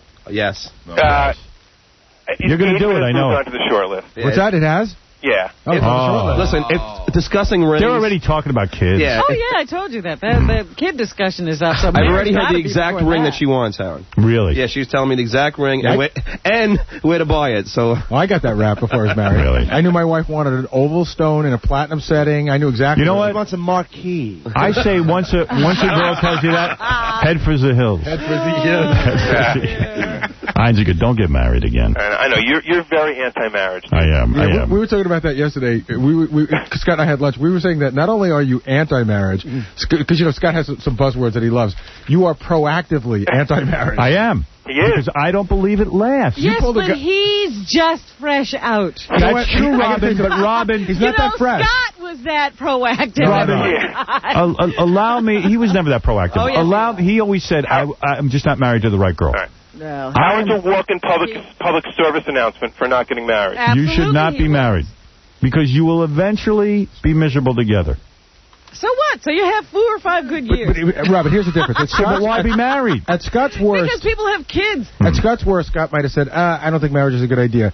Scott has never taken people, pulled them into a room, closed the door, and yelled at them, don't you ever get married, you moron. Well, wait, I did that to Ross. He walked out of here drunk, woozy. I know. I did that to Ross, and I was right. And you know why? I did it for his girlfriend, because if he married her, her life would have been ruined.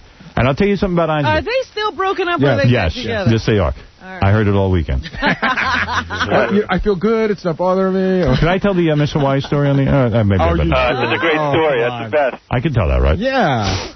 Anyway. Did I tell you this? No. All right. So Ross broke up with his girlfriend. Ross is a friend of mine. Yeah. All right. Works for a record company. Good guy. We're all sitting at the dinner table. Everybody's coupled off.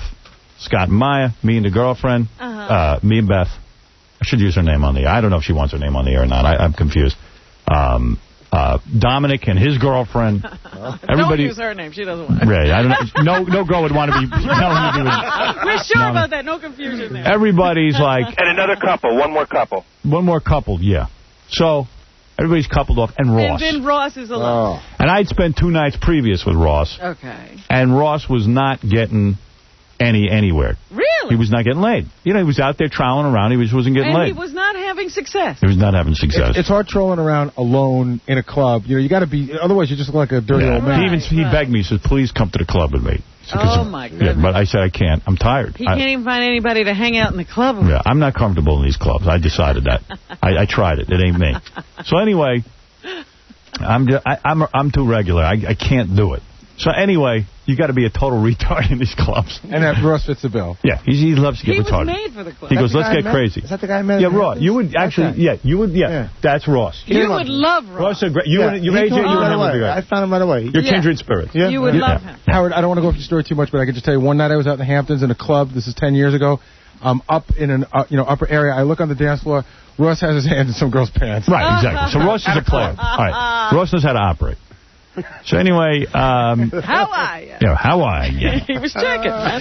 So Ross is getting so annoyed that he hasn't met a girl that he says to his friend Howard, who was there.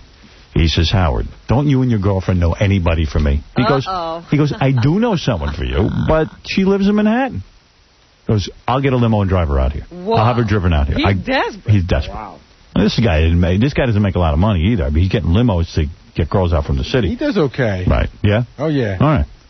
So we sit down to dinner, and he says the girl is coming out, and former Miss Hawaii, blah, blah, blah, blah, blah. It's a whole thing. Oh, he's already hooked up and got the limo and everything. They're at dinner, and the girl's already now on her way in the car. Right.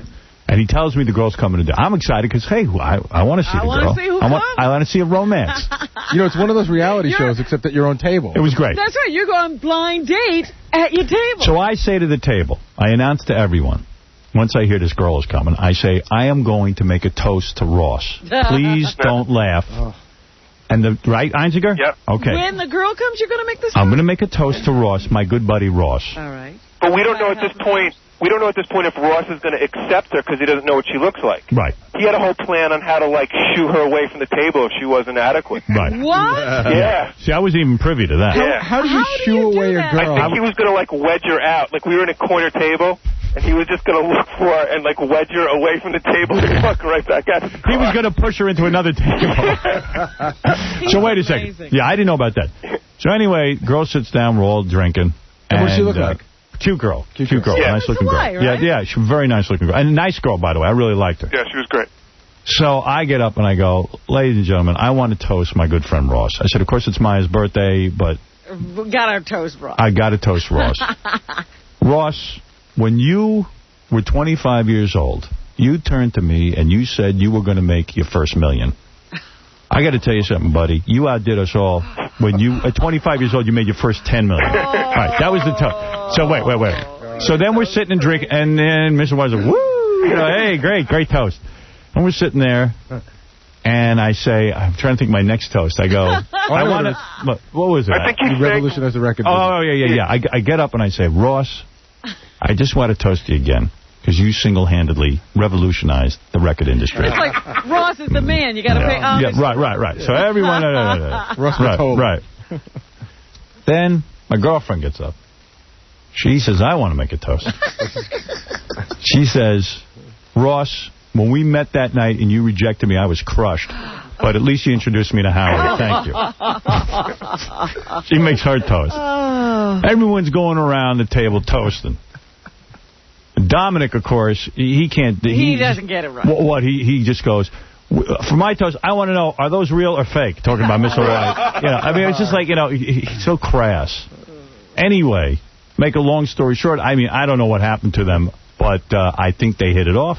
I don't know if they made love or what. She thinks she's making love to a millionaire who revolutionized the music business. Yeah, I don't know. I figured she'd know it was a joke. I hope she didn't take that seriously. I think she took it seriously. Again, Scott and I said, one of the keys to whether you're gonna score or not is this woman just took a 2-hour drive. What does she order for a drink? So and Scott said that what she ordered seemed like she was into Ross. Yeah. What did she order? Right, she goes, I need a double kamikaze right away. Yeah, those two were having a party. Yeah. I should start a service to get guys laid because you should make them pay. Yeah. Well, and by the way, Ross was a gentleman. He never told me if they hit it off. You don't know anything about the end of the evening. No, but I saw them leave together, and they were definitely palling around. Not wedged out. No, not wedged out.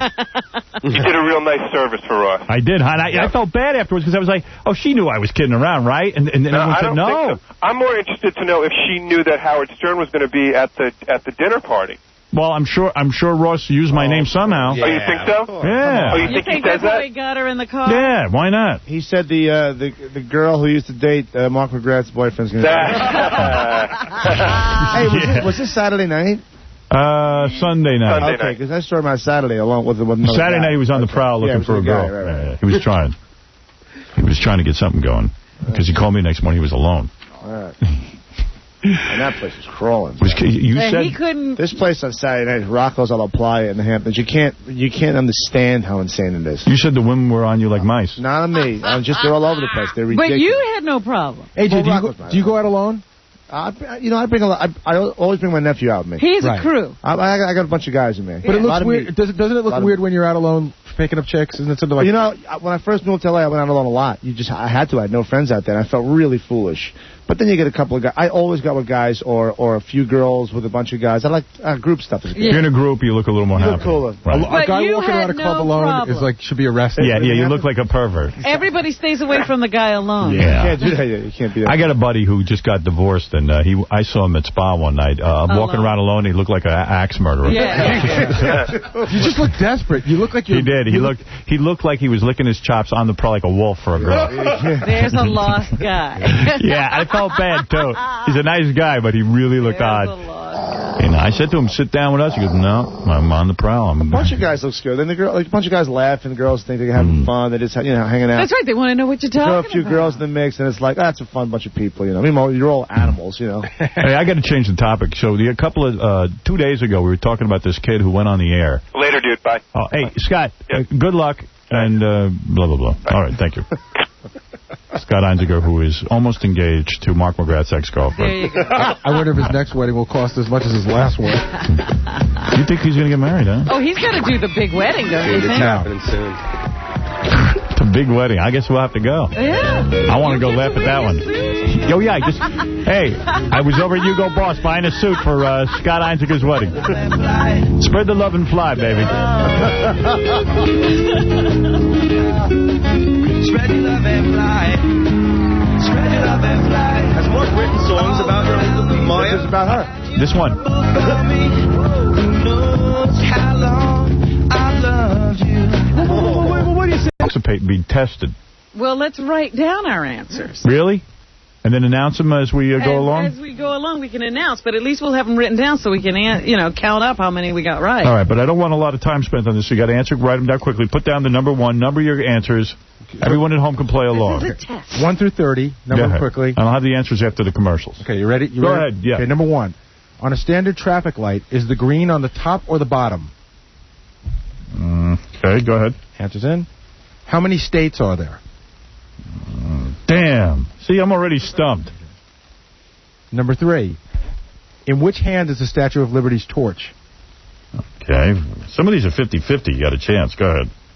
Okay, number 4. What 6 colors are on the classic Campbell's soup label? Oh, come on. 6 colors? That's right. There's 6 of them? I was going with 2, and I thought it was a genius. I'm just writing down colors. I don't I'll give you a little bit of time on that one. All right, go ahead. Wait a minute. I got to... Go ahead. Just keep going. Okay. Number 5. What 2 letters do not appear on the telephone dial? Really? Yeah. What? What 2 letters do not appear on the telephone dial? Go ahead, next. Just keep going. Okay. Number 6. What 2 numbers on the telephone dial don't have letters on them? Don't have letters on them. Right. Okay. What two numbers? Right. Okay, go ahead. Letters or numbers? What 2 numbers on the telephone dial don't have letters on them? All right, go ahead. Number 7. I don't know any of these. When you walk, does your left arm swing with your right leg?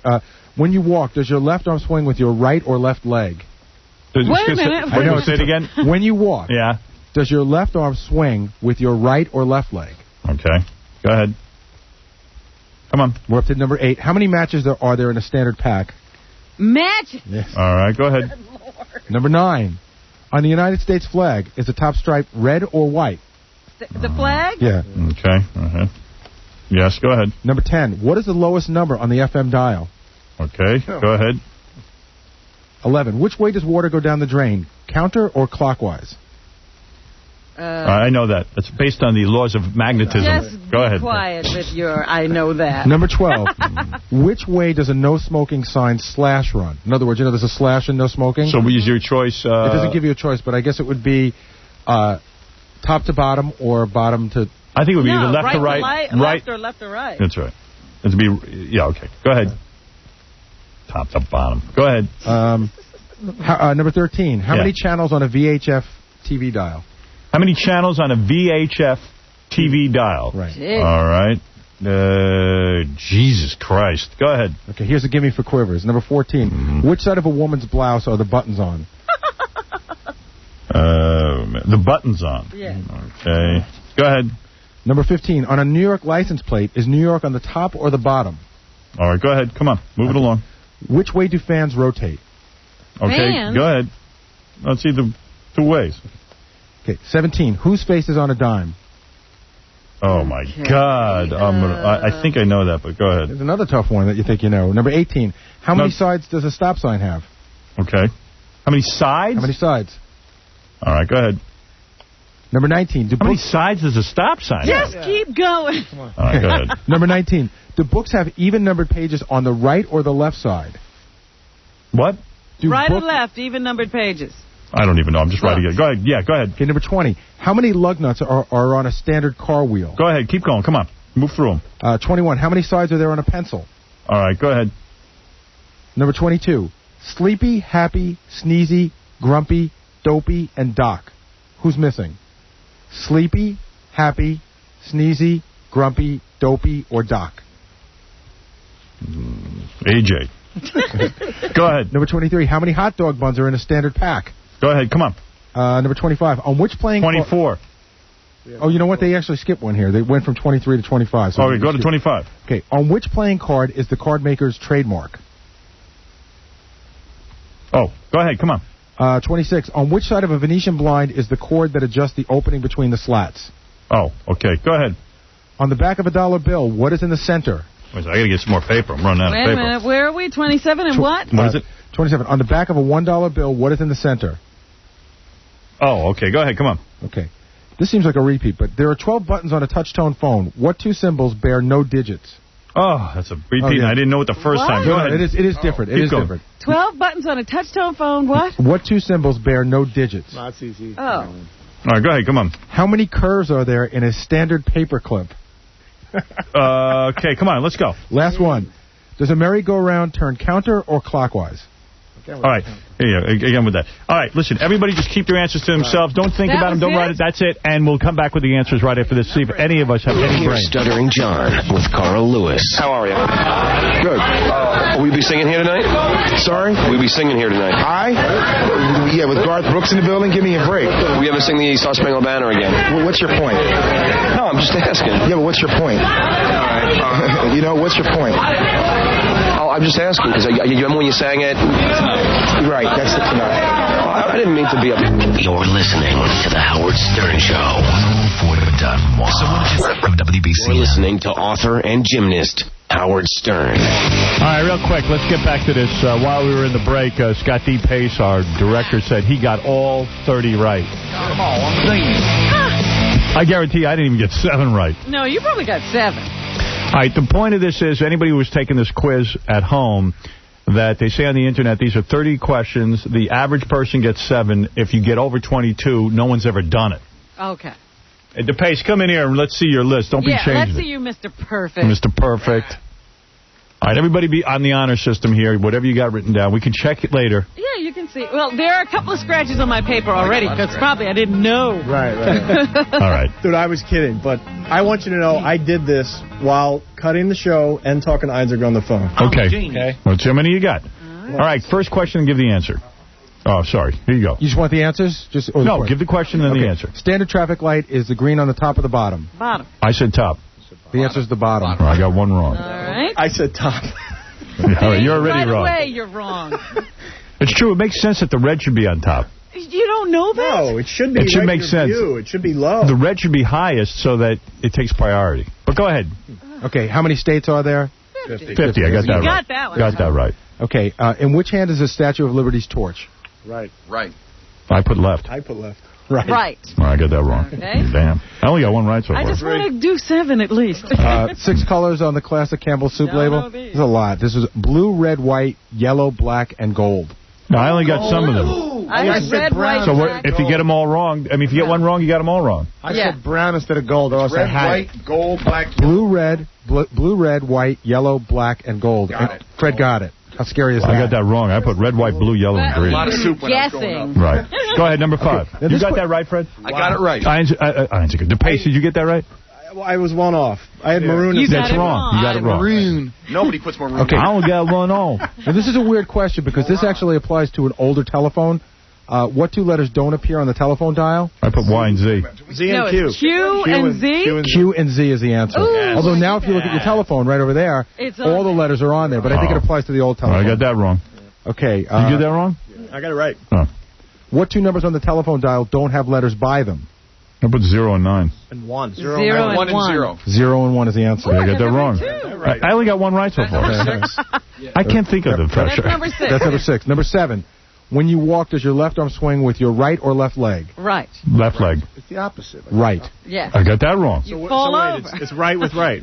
No, right with left. Oh, damn. Okay. Oh, so what is the answer? The answer's right. Opposing arms. I got left leg. Go ahead. Number 8, how many matches in a standard pack? I put 20, but it might be 40. You got it right, Howard. I did 20. I got it right. What you were talking about, the flip pack or the box? Flip pack. I figure one for every cigarette, but then I was thinking maybe it's 2, but I put 20. All right, here's one you had a 50-50 chance on. Who else got that right? Only me? I got it right. Okay. 3 people. All the deviants. Okay, number 9. On the U.S. flag is the top stripe red or white? White. Red. I put red.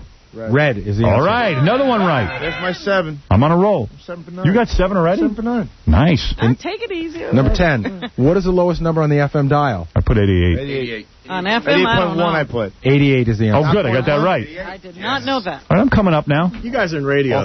Did you know that answer? No, I put 86. How many you got right now, D-Pace? I'm up to 4. 1, 2, 3, 4. Me too. What do you got, Rob? I got 6. What do you got, Fred? I got like 8 or 9. I'm 7. I got one wrong. You got 7, AJ? Yeah, I missed 88.1, and I missed the Campbell's soup, and I missed the telephone. Cute. Go ahead. Number 11. Number 11. Which way does water go down the drain? Counter or clockwise? I said counter. Counter. Clockwise. Counter because of gravitational It's pull. counter unless you happen to be south of the equator. Well, I'm south of the It's counter. Go I ahead. got that confused. Okay.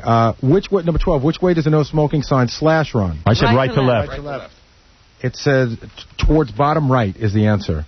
Yes, that's right to left. No, left to right. Oh, then it's left to right. Did you get that right? You're saying it goes from that way. northwest to southeast? Yeah. Right. Something's not right here. It says towards bottom right. That's your answer. Okay. So that means left to right. Meaning from top. That means left to right. All right, we got it wrong. Go ahead. All right. Okay, we're up to number 13. How many channels on a VHF TV? I said 13. 13. 12. There's no number 1. 12. Last one's Fooled UHF. us. You got that right, Fred? Yeah. Yeah, I told you, don't take there's this no test one. with Fred. All right, go ahead. I'm hoping he'll get over 22. Number 14. I hate Fred. Which side of a woman's blouse are the buttons on? Left. That is correct. All right. That's my 7. Let me see if I'm up to that yet. Uh-oh. 1, 2, 3, 4, 5, 6. I'm up to 6. I got to get one more right. Go ahead. Okay, number 15. On a New York license plate, is New York on the top or the bottom? Bottom. Top. Whoa. Top. Wrong. Damn. Go ahead. Number 16. Which way do fans rotate? Right. Clockwise. Clockwise as you look at. Okay, I got to my 7. Right, okay. All right, go I ahead. got that. Thank 17. God. Whose face is on a dime? John Adams. Roosevelt. John Adams. Roosevelt. Damn. There's my That 7. Roosevelt. I'm tied with you, Howard. Okay, number 14. No, number 18. Number 18, rather. How many sides does a stop sign have? 8. 8. I put 5. 8. 8. That's 8 for me. I was going to say 2. I said, the front and the back. It's easy. Go ahead. On the right or the left side? Left. Left is the answer. All right. 9. Nice. Okay, number 20. Yeah. How many lug nuts on a standard car wheel? 5. 5. Everyone got it. Nice. I didn't answer that one. 21. How many sides are there on a standard pencil? 6. 5. 8. 5. 6. 5. 6. Thank you. Damn. Nice. I'm 14, guys, right now. No number 22, right? No. 14. 22 was sleepy, happy, I don't sneezy, know that. grumpy, dopey, doc. damn Fred, who's missing? Fred? AJ. I don't have it. What'd you say, AJ? I couldn't get this I one. couldn't get got it. What is it? Bashful. Bashful is correct. Whoa. Genius. Nice move. Wow. Thank you. Meanwhile, you're not doing that good. You're like better me. than you. What? How many you got I'm yet? like 11 now. Wait a second. 1, 2, 3, 4, 5, 6, 7, 8, 9. Right. You beat me by 2, dude. That's not that great. Number 23. I wasn't out there boasting. I got everyone right. How many hot dog buns in a standard pack? 12. 8 is the answer. Damn. How do you know that? I don't eat hot dogs. Because they sell 10 dogs and 8 buns. That's not glad kosher. Now, Go ahead. 24 we'll throw out because that was supposed to be that you were supposed to notice that there was a 24 missing. I did that. You did do that. I get that. I get that. Everybody gets it. How's that? We all get it. All right, so all people So All right, we I all have get 11 that. now. All right. 25. On which playing card is the card maker's Ace of trademark? spades. Joker. Ace of spades. Nice. I got that. Wow. F you and you and you and you. F you. Good move. F you. Ace of So spades. angry. By the way, see, I had Joker and then I went Ace of spades. You know, I thought Ace of Spades, but I No, you kept with the Joker. Go ahead. 26. 26. On which side of a Venetian blind is the cord that adjusts the opening? Left. Left is correct. I know. Fred, you got that wrong. You better be honest. I got 17. I think me and Phil 1, got 2, to the wire 3, here. 4, I'm at 14. 5, 6, 7, Really? 8, 9, 10, 11, 12. Okay, 27. On the back of a dollar bill, what is in the center? Capital. 1. Fred is correct. The word That's one. right. I didn't get Bastard. Wow. I couldn't think of what was I put the eyeball in the pyramid. Well, you're That's not moronic. even That's on the back All of your right, go head. ahead. Number 28. You're a 28. little pointy 28. head. There are 12 buttons on a touchstone phone. Which two symbols bear no digits? Pound sign and the star. Asterisk. Asterisk and Yeah, pound sign. number There S. you go. Okay. Okay, 29. How many curves are there in a standard paper clip? 2. 4. Who said 3? 2. I did. 3 is the answer. She cheated. Go ahead. It's 16. And you had a paper clip. Your last question is, does a merry-go-round turn counter or clockwise? Clockwise. Counter. I finished with 18. All right. You got 18 right, Freddie? Did you break 22, Fred? 4, 5, 6. I got 6 wrong. So what is that from? From 30? That's 24. You beat the 22. No one gets that. There you go. Wow. You're a genius. I knew he would do that. Robin, what'd you do? I think I did. I'm counting again. I think I did 15. And how about you, Counting again? 16, and none of you can ever call me dumb again. Wait a second. Let me see what I got. 1, 14. 2, 3, 4, 5, 6, 7, 8, 9, 10, 11, 12, 13. I scored the lowest. No. What'd you get? 14. You see, I'm 13. Oh, yeah. And what'd you get, the pace? 16. I don't believe you. He lied. Look, take it. Nah, you changed your answer. Yeah. He You're wrote not that down smart. things. Robin, wait, you only got... But AJ showed big aptitude there. 18. AJ had unusual 17. high score. And what can you do with this knowledge? Nothing. You know what? I make more money than I leave. That's right. Thank you. Stuttering John got 18 right. Oh, please. That proves that this is a stupid test. For idiots. It is a knowledge of nothing. Fred got 24 right. Yeah. Oh, that's really... Does you no good. You're a sick man. All right. In fact, none of Fred's knowledge does him any good. There you go. This kid coming in here is the son of Bob Crane. Tom Chiusano wants to announce the score. No, I have a question. Go ahead. I have a question. A stop sign has 8 corners, 2 sides. That's right. That's what I said. Front and back. Oh, front God. and back. It wasn't sides. Oh, come on. Piece of paper. Tom, how many sides does a square have? He's right. How many sides does a square have? If it was a square sign and you said how many sides, what would you say? It's not a square sign, though. How many sides does the yield sign have? It's an octagon. How many sides does a triangle have? Octagon. He's not right. He's never right. It doesn't have more. How many sides does an octagon have? That's it. I got 14 right. No, if it's an 8-sided cube. You know what? I felt stupid when he said sides. I was going to write 2. I thought it was a trick question. I think it is. I think it's. It's only a trick because it tricked you, Tom. Tom, everybody knew what he was asking but you. How many did you get right, Tom? I got 13. You're like me. You're a big dummy like me. Exactly. All right. You're above average. But I think that's wrong. It's 2-sided. Okay. How many? All right, then. How about this? How many faces does Tom have? 2. Yeah. He's 2-faced. There you go. There will be no more commercials. Add another one, Eddie. Ralph, how many did you get right? This is ridiculous because I got 20, so it shows no intelligence. Oh, you always do it at home. When you're here, you can't do it. Nobody believes you. Oh, come on. What am I? I'm not lying. Go back to your Batman cartoons. That's where I look. All right. Head for the hills. Head for the hills. Go back to your Pam Anderson poster. All right. His new. The guy coming in now, you're going to love. This guy is out of his mind. Wow. This is Bob Crane's son. Who's Bob Crane, Robin? He was the guy from Hogan's Heroes, right? That's right. He was from Hogan's Heroes. He died in a sexual way. Wow. And sexual way. This guy, wait till I tell you what he's up to. Here's Scotty Crane. This is for real. Yeah, this is Scotty Crane, Bob Crane's son. Honest to God, it's for real. He's a DJ on one of our stations. Is that right? Which station you a DJ on? WCKG, Chicago. Yeah, he's on in Chicago on the weekends. Yeah, it's actually not live from there. We do it from Seattle. You do it from Seattle, but you're on in Chicago. Yeah, right. Are you on in Seattle? Yeah, on The Buzz, which is KSW's sister station. So you're syndicated?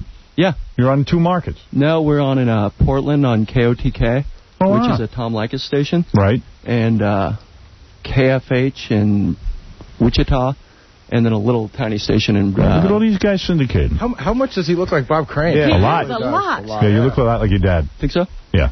I'm sorry to say. Why? Your dad was a good-looking guy. Your mom is a good-looking girl, too. Actually, my mom gave you a present. Hold on, I'm going to talk to you in a second, but 1 second. Kebby's got something to say. He's here. Okay. Yeah. Kebby. Hey, there's letters on the O. He says there's letters on the zip. No, we're talking about the old phone, not the new one. No, the new phones, it says operator. Oh, Jay. Get off me. Right. Right. Hey, did you get your check yet from me? Nope. All right, Gary, do me a favor. I've been trying to get this check together for the last... Call Laura. Laura has to call my account. Have them cut the check to Cabby and to Angry Black. I know I gave him the information, because Cabby's calling me, I haven't got my check yet, and he thinks I'm stiffing him. You know what? He's worse than a bill collector. Yeah, he's bad. You know what? I'll tell you exactly what's going on. He's got a department on hold that he's going to take every dime and toss into. Good. So do me a favor. Just get me out of this nightmare already with him. Oh, come on. How's it a nightmare? You're calling me all the time. No, I'm not. It's like a bill collector. I feel like I'm a guy who doesn't pay my bills. All right, go back to whatever you're doing. Hey, wait, Howard. What? Get off me. I want to get in that penis contest. You want to be in? Yeah. Okay, you're in. And I can win? You're not big. He says it's beautiful, though. It's beautiful. It's not about the size, Robin. Check with Tom if Cabby can be in. Employees of station. Oh, I think he can. Yeah. I can't? I got to go. I got Scotty Crane here. Hey, Howard, you know He'll call you later. Right. You know who wants to join this interview? Scotty's piece of ass new wife. I'm working into that. Ass new wife. I'm working into that. Just give me a chance, okay? All right, Kenny Cabby, 6 to 10. All right. Scotty, this is wild. Your dad, a lot of kids out there don't know who Bob Crane is, but if you've seen the reruns, Hogan's Heroes was a very popular TV show, had a great premise. It's on TV Land now. It was a comedy. It was a comedy about the Holocaust. Well, a prisoner of war camp. It was World War II, not the So it wasn't about, By the way, I was a huge Hogan's Heroes fan. And, great show. You seem to hate your dad. No, not at all. I'll tell you why. You've put out a book. Tell Robin what the book is. Well, we're putting out a book of my dad's. It's basically a pictorial history of Bob Crane. It goes from, like, the first photo known of him to the very last photo known of him. Which is? Him dead in his bed. Oh, wow. But, I mean, that's kind of the point of it, is that it's this, it's kind of got a moral standpoint of, like, this young Well, wait a second. Back up. You got pictures in the book of not only Bob Crane in his career, but pictures of Bob Crane, and he had a wild sexual past. And he did a lot of photographing and videotaping. He videotaped all of his sexual partners. Yeah. And you see Bob's penis. You see Bob performing oral sex on women. You see it all in this book. I immediately opened it up. I had to look at it. It's wild. But you are his son. Oh, yeah. And it seems to me it's a way of publicly... It's a weird thing for a son to do. You're angry about your father's death, and you're publicly humiliating the guy. True or false? I mean, I'm no Sigmund Freud, but... It's not about his death. It's about his life. No, well, it's also about his death. It's also, he went through this whole thing. The young guy from... He was cheating on your mom when he did all this stuff. Yeah, she knew about it. Mm-hmm. But you're not so happy about it. No, you're embarrassed just saying that. You don't know that. But you're angry with your father in some way. I've grown up with this my whole life. I've seen these pictures since... The thing was, he was really, really open with these pictures. He showed everyone on the Hogan set, everyone on every movie ever did, knew about it because he showed everybody it. I mean, people would come over to the house, and he'd show them, like, family photo albums, and he'd be like... How old were you when you first started seeing these pictures? I don't know. By the way, Bob would have won the penis contest. It's quite big. Did you inherit that from your father as well? Well, I'm not... I smoked way too much pot to get that. That's the problem. You think that's what happens when you smoke pot? Drinks? Really? Well, because I started so young, and then I quit by the time I was, like, 15, that, like, he was 6 feet tall. I'm not 6 feet tall. That's true. But you look like your dad, but you didn't get his penis. I got, like, half of his penis. And let me tell you something. That's pretty good. That's all right. Based on what I see in these pictures. That's not too bad. But, no, so the thing is, he showed... Like, people would come over to the house... And he'd be, like, showing them photo albums, and it would be pictures of, here's Scotty and my wife at Disneyland with me, and here's the Christmas vacation in San Diego. Oh, and here's some chick I banged in Austin. Really? Oh, yeah, he was totally open with it. But wait a second. That's my point. Your mom, by the way, is the hot secretary, Colonel Klink's secretary. Do you remember the blonde secretary? Oh, sure, absolutely. Bob Crane married her. That's your mom. Yeah, Sigrid Valdis. When you were growing up, what's her name? Sigrid Valdis. Sigrid Valdis, so she was foreign. Swedish. And when you were growing up, was she a MILF? Like, did all the kids want to have sex with her? Did your friends come over and want to look at your mom? All my friends had crushes on her, yeah. Yeah. There was this one guy that was constantly trying to get with her. And did she used to walk around, like, at the pool with bathing suits and stuff, and the kids would come over to look at her in a bikini or something? Well, not that I remember that. Because your mom's way hot. Well, she wanted me to give you an autographed picture of her, actually. Let me see. Look at that picture. Is this what she looks like now or from the old days? That's from the Hogan's days. Oh, yeah, look at that. Boy, she was some powerhouse, your mother. Boy, what I wouldn't have done to her. That was all natural back then. Oh, Look at those boobies. You would have married her, too. Look at that. You remember her, AJ? Look at this. Oh, yeah, of course I do, yeah. Sure, I've had one hand like that many times. That's right. So, no, I don't hate my father at all. The fact is, he would have wanted... I don't buy it. Yeah, here's the thing. Here's what I think. Yeah. Your dad embarrassed you and humiliated you. How old were you when he died? 7. You were 7 years old. You could remember a time where he would show these pictures in front of your mother, and your mother was humiliated, even though he was open about it, and I admire his honesty. I mean, you got to remember, it's Hollywood in the 1970s and 60s, too. Doesn't mean it's okay. And growing up as a child, you had to... a child. Growing up as a child, you had to deal with the fact that everyone knew about your dad's odd sexual behavior. In fact, he even died in a weird sexual way, right? Wasn't he tied up? No, it wasn't a sexual way. Convicted of it. No, it wasn't a sexual way at all. It wasn't? He was asleep in his bed. He died actually relatively peaceful because he was totally asleep when it happened. But he was shot? No, somebody came into his apartment where he was staying in Scottsdale, Arizona, and took a camera tripod and bludgeoned him to death while he was asleep. See, I thought it was a lamp. How come there was always like a rumor that was a lamp? No, it was a camera tripod. Which is odd because he used to... Maybe someone got mad because he photographed him. Well, no matter whatever he did, photographing people nude, having sex with them, but one thing that this book proves is some of the women came out and said that they didn't know they were being photographed. No, it looks consensual to me. Oh, man, there's cameras everywhere. And you can't... They're not hidden. These video cameras back in the 70s, they were like huge. Something from Plan 9 from outer space. You can't But miss do you it. understand what I'm saying? That this is a legacy. Your dad his legacy was not Hogan's Heroes, but it was his weird way of dying. Well, when he died, that became his legacy. Have you ever been to a shrink? Oh, yeah. Yeah, and has the shrink ever said to you, yeah, you're angry about the way your dad died, and this is your way of getting back at him? Because I got to figure it's some sort of public humiliation. Bob Crane did not want to be remembered with his penis pictures. We wrote a screenplay. We wrote a screenplay based on my father's life. Yeah. And now we hear that there's another one coming out by Propaganda Films called Autofocus, starring Greg Kinnear, which I've read, and in my opinion, it's Greg Kinnear is Bob Crane? Can you believe that? Really? Are they going to show penis? I doubt it. Right. But so this isn't the screenplay we wrote. This is some other, in my opinion, piece of crap screenplay that's out there. Right. It's really horrible. And all of a sudden, nobody wants to see our screenplay because, Propaganda Films is already doing this other one. Oh, yeah. And so the only outlet we have right now is this book. Is to tell the truth. I got to take... You want to see some of the pictures, Robin? I'll put them up right here on the monitor. I want to see the pictures. Let's see what we're looking at. First, here's Bob having sex with a woman. She's bent over, and he's taking, as you can see, he's taking pictures into the mirror with us. And some girl like that would come on and say, I didn't know it was being done. Yeah. By the way, your dad's choice in women. Fantastic. Look at this. Looks like your mom. Some of them. I was going to say, they all look like his mother. Have you ever seen pictures of your dad doing your mom? No. So she obviously got rid of those. Well, the police returned all these photos to us, so she didn't have time to censor them. Oh, come on. You were a kid when you got them back. No, I was 18 when we got them back. And you don't think your mom looked at them first? Come on. I wasn't even 18. I was in my 20s. You're saying you got them ahead of your mom? We got them at the same time. We opened up the packages at the same time from the police. Really? Yeah, once the trial was done. Your mom and didn't you looked at them simultaneously? Yes. That had to be odd.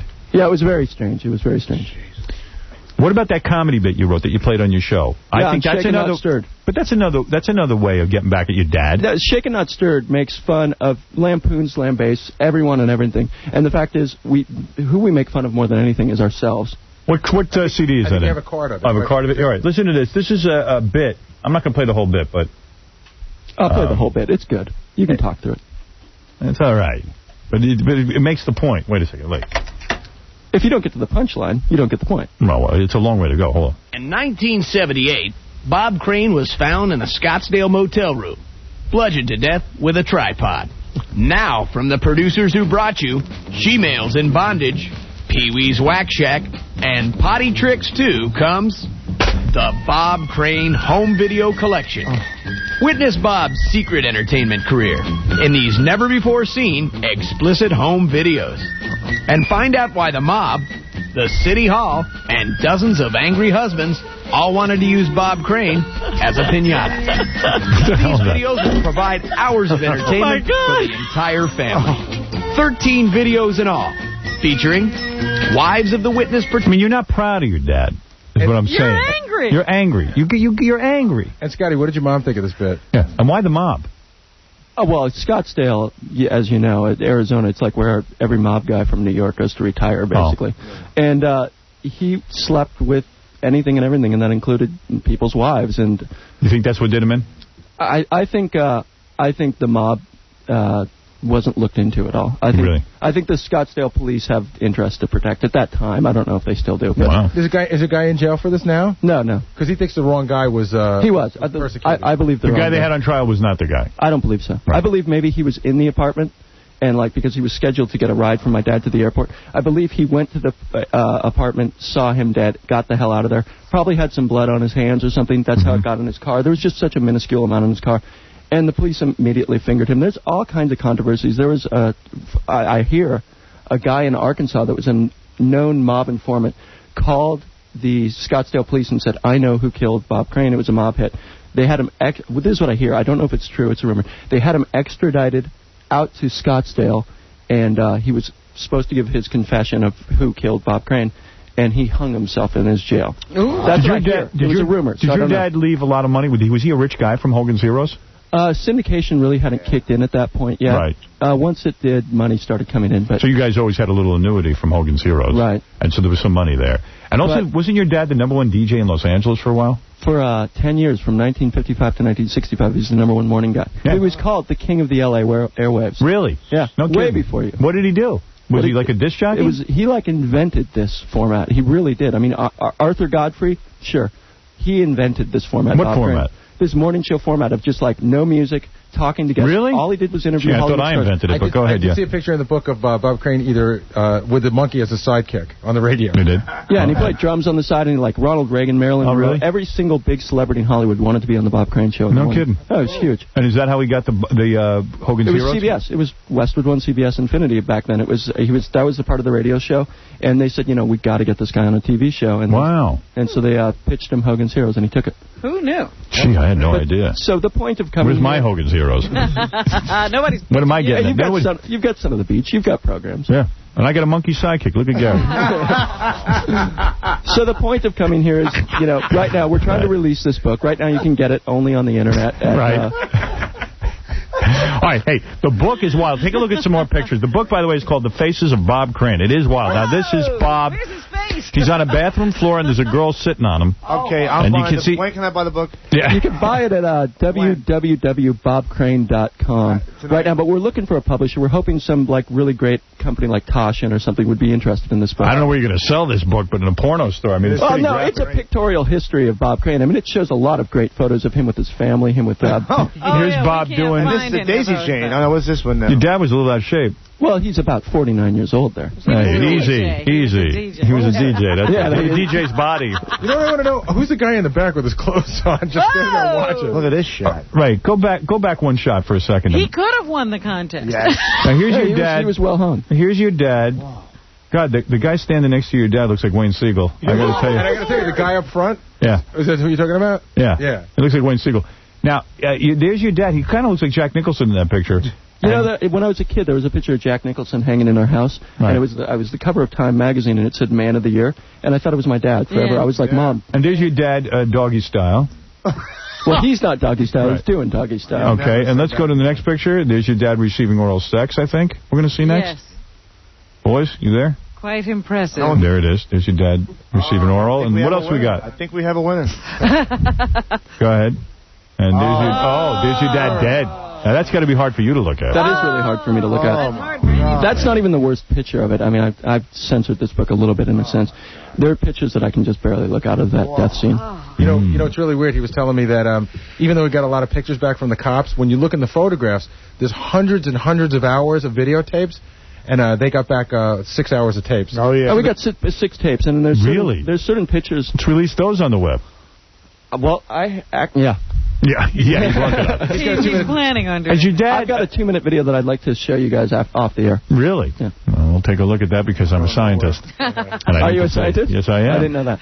And after your dad was in Hogan's Heroes, he marries your mom, who is on Hogan's Heroes. He married her in 1970 while he was on Hogan's. And your mom was cool with him doing other chicks and stuff?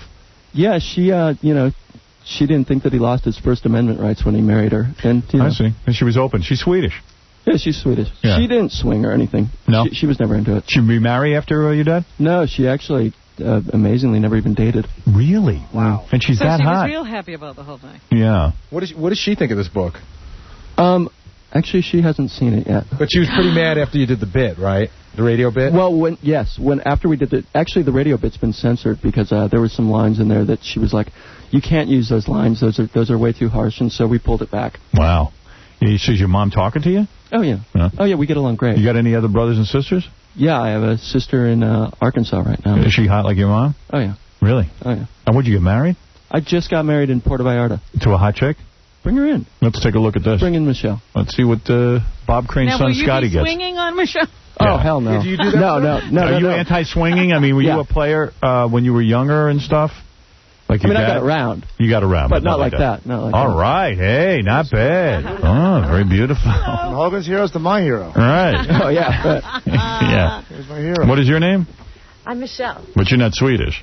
I'm Irish. Look at that You're Basic Irish. Instinct skirt we got going on. Be careful. Yeah. What's going on with that skirt? I can see right up there. That's that should nice. be in the next page of the book. Very nice. Very nice. Put that in the book. I'll settle in. Yeah, nice. Sugar Daddy Donuts T-shirt. You're a nice-looking chick. Thanks. So you're going to be She's faithful beautiful. to her, or are you going to be like your father and get into some swinging? No, I'm going to be faithful to her. Right. She knows that, though. Yeah. You know that. What do you do? I'm a stylist. I do wardrobe, hair, makeup, Oh, props. I need help. I need some help. She could help you. Yeah, I need a little help She with could. that. I mean, she made me look good, which is really hard. I'd like to swing with you, honey. Oh, yeah. And take some pictures. Yeah. You know what's funny about them? They just got married, and just talking to him in the green room, this used to be Scott's project, and now it's definitely their project. Yeah, right. Well, that's what happens. We're doing this, and we'll be putting the book out. She didn't know about it before we got married, though. Looking at you from the side, man, you look just like Bob Crane. Yeah, that's the view I've been getting the whole time, and I'm like, man, he really looks like his dad. Yeah. But I don't know. It's weird putting out, like, bludgeon pictures of your dad. You never got pictures of your dad. As a wife, don't you think so? I mean, do you understand what I'm talking I asked him about it when I first started hearing about it. I'm like, well, this is pretty weird. And Scott doesn't hate his dad. He loves his dad. And his dad showed those photos to everyone. Scott is angry at his father for dying. No, I'm not. He is. He's angry in a sense for the cheating on the mother. He's angry for the dying. He's angry about all this. And the way to humiliate his father publicly his dad would love the No, he wouldn't. He would. Even my mom says that. But he wouldn't want them shown to the public on the internet. No, you know what? There's a difference in him showing and you showing. Right. I've got something for you. When the trial was going on, CNN was showing footage that they had from the trial of him sleeping with different women. Right. And it was censored on CNN. But my mom was like, "Oh my God, if he can look down from heaven right now and see this, he would love it." Because you know why? Just like every celebrity. Oh, my name is getting out there. Really? You think Robert Blake's happy? What's going on? He was a permit in the last 2 months. Police have been called to Slocum's 50 times for complaints of excessive noise, fighting, and overcrowding. His first restaurant was popular. It was called Madonna. Really? Has Dennis played the race card in this one yet? He should. Well, remember last week I told you he was at City Hall fighting them because they're trying to change the noise ordinances to get him to stop having parties at his house. And he goes, it's because I'm a black man. At the restaurant, you say it too. I'm a black man. That's why the police are coming to raid me all the time. Sharpton will go on a hunger strike for the restaurant. That's right. He'll stop eating as a result. Yeah, Sharpton, if you pay him a couple of bucks, maybe he'll go on a hunger strike. Bring some national attention to your whole situation. There you go. Why aren't there more hybrid cars, Howard? They say simple. the technology is here to have gas and electric cars. People will not drive them. That's why they're not here. Why won't people drive them? Because they want to go fast. And these cars don't go fast? Not as cars fast. are an extension of a man's penis, and I'm not going to drive some with an electric cord on it. That's it. Well, you want to know something? Not a nice car. That's what's going on. But I got to tell you, at some point, we're going to have to face the facts, Jack. These cars won't go as fast. They're not as sporty. You ever seen an electric car? It looks like... It's ugly. It's ugly. Yeah. Diesels get 70 miles per gallon. People won't buy diesels either. Right. They're clunky. They don't go fast, do they? I don't know what it is. Why won't people buy diesel cars? Something uncool about it. They're not cool. Is that it? Yeah. Why is it not? Can't they make a cool diesel car? They look like the other cars. Yeah, but they make a weird noise. And isn't it also hard to get diesel fuel? If they had more diesels, then you could You get go to a truck stop. Why don't we make diesel? Why does the government... Howard, I have a mobile station that on my corner they sell it. I mean, it's a little difficult, but it's not impossible. A lot of stations sell it now. So why won't the car industry say, look, we're converting all cars to diesel when we make new cars now because they get 70 miles per gallon?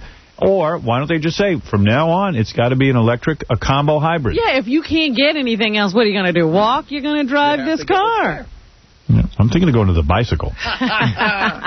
Well, they say these new electric cars don't have to be plugged in as other electric cars did. The How do they work? power is generated by the gasoline engine stored in a battery to be used later.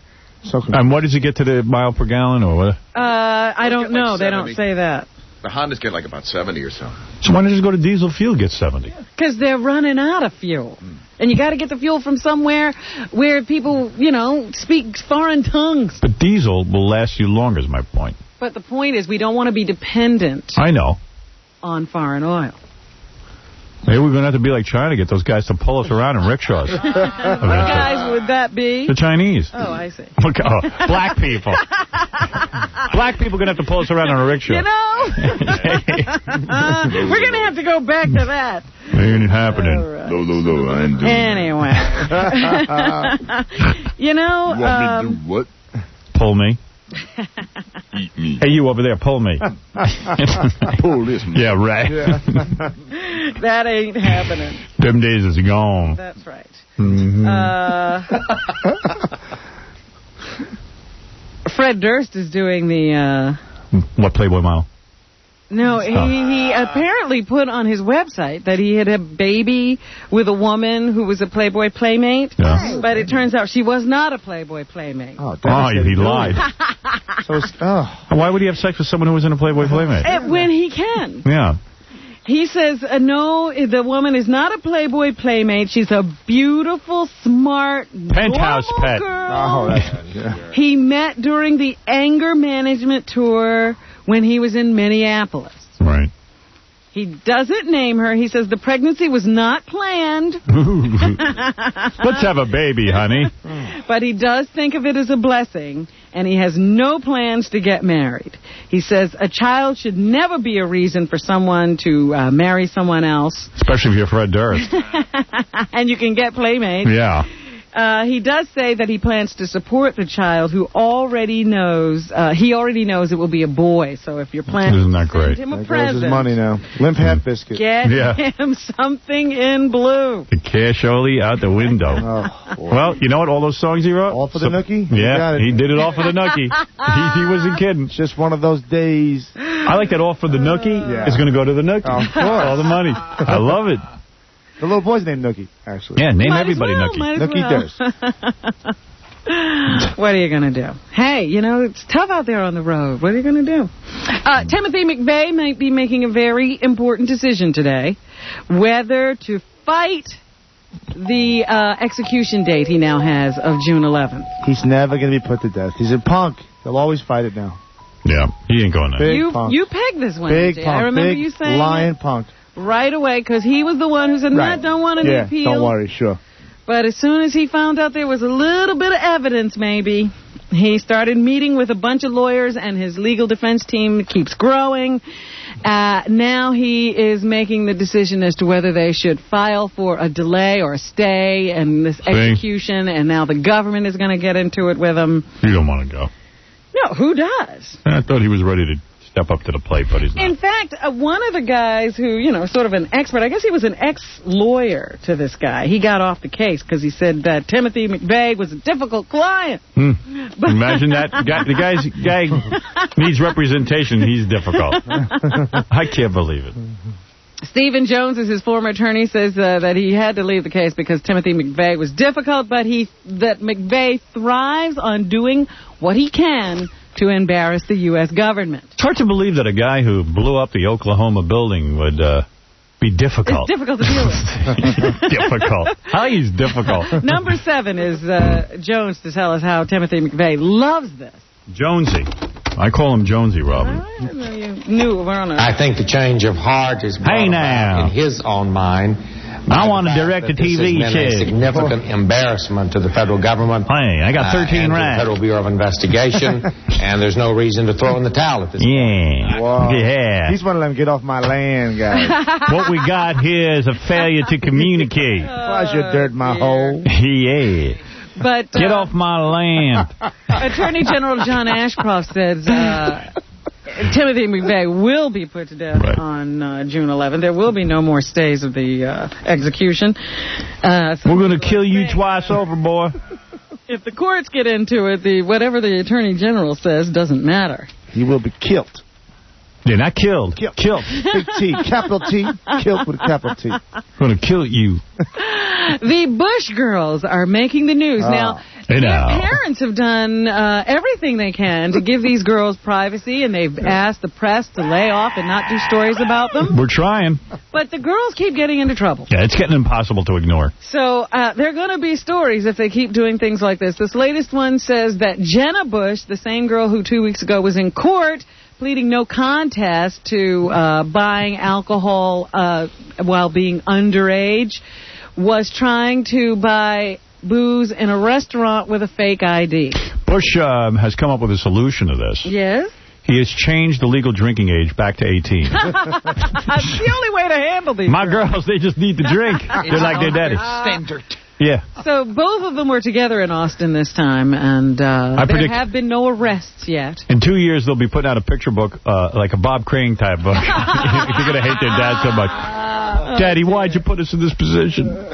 Well, I'll tell you something. It's getting impossible for the press to ignore the Bush girls.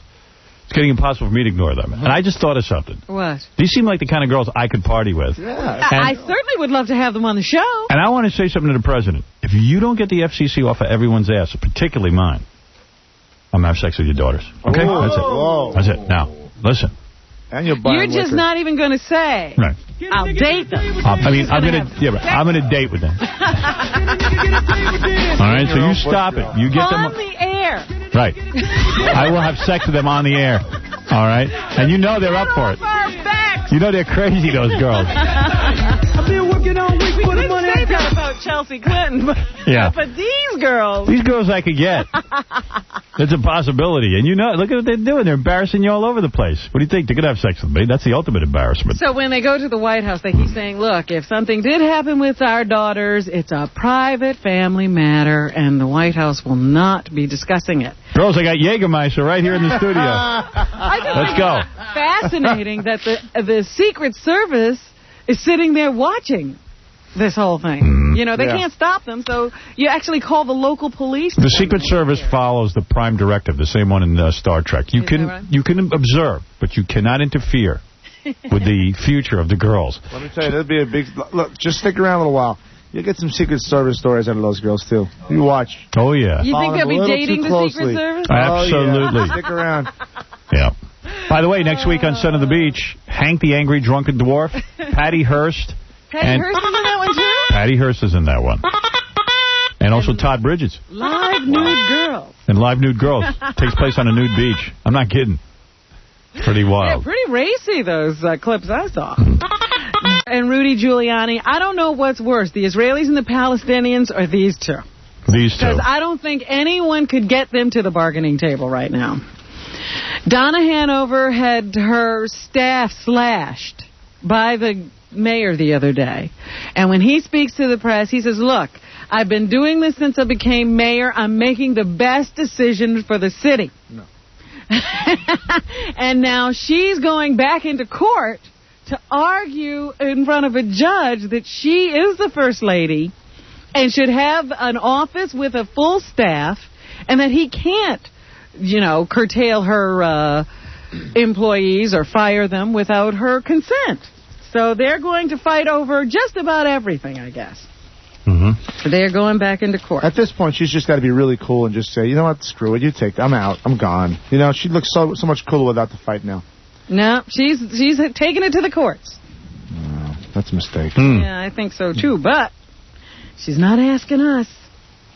Nicole Kidman has this guy who's stalking her. Did you see this guy? Yeah. Not a bad-looking guy. I know. But she doesn't want to have anything to do with him, and he doesn't get it. He says, look, I never did anything threatening. I wrote her some poems and some love letters, and I asked her if I could take her out, and I offered to take her kids out for ice cream. And the next thing you know, I'm in court.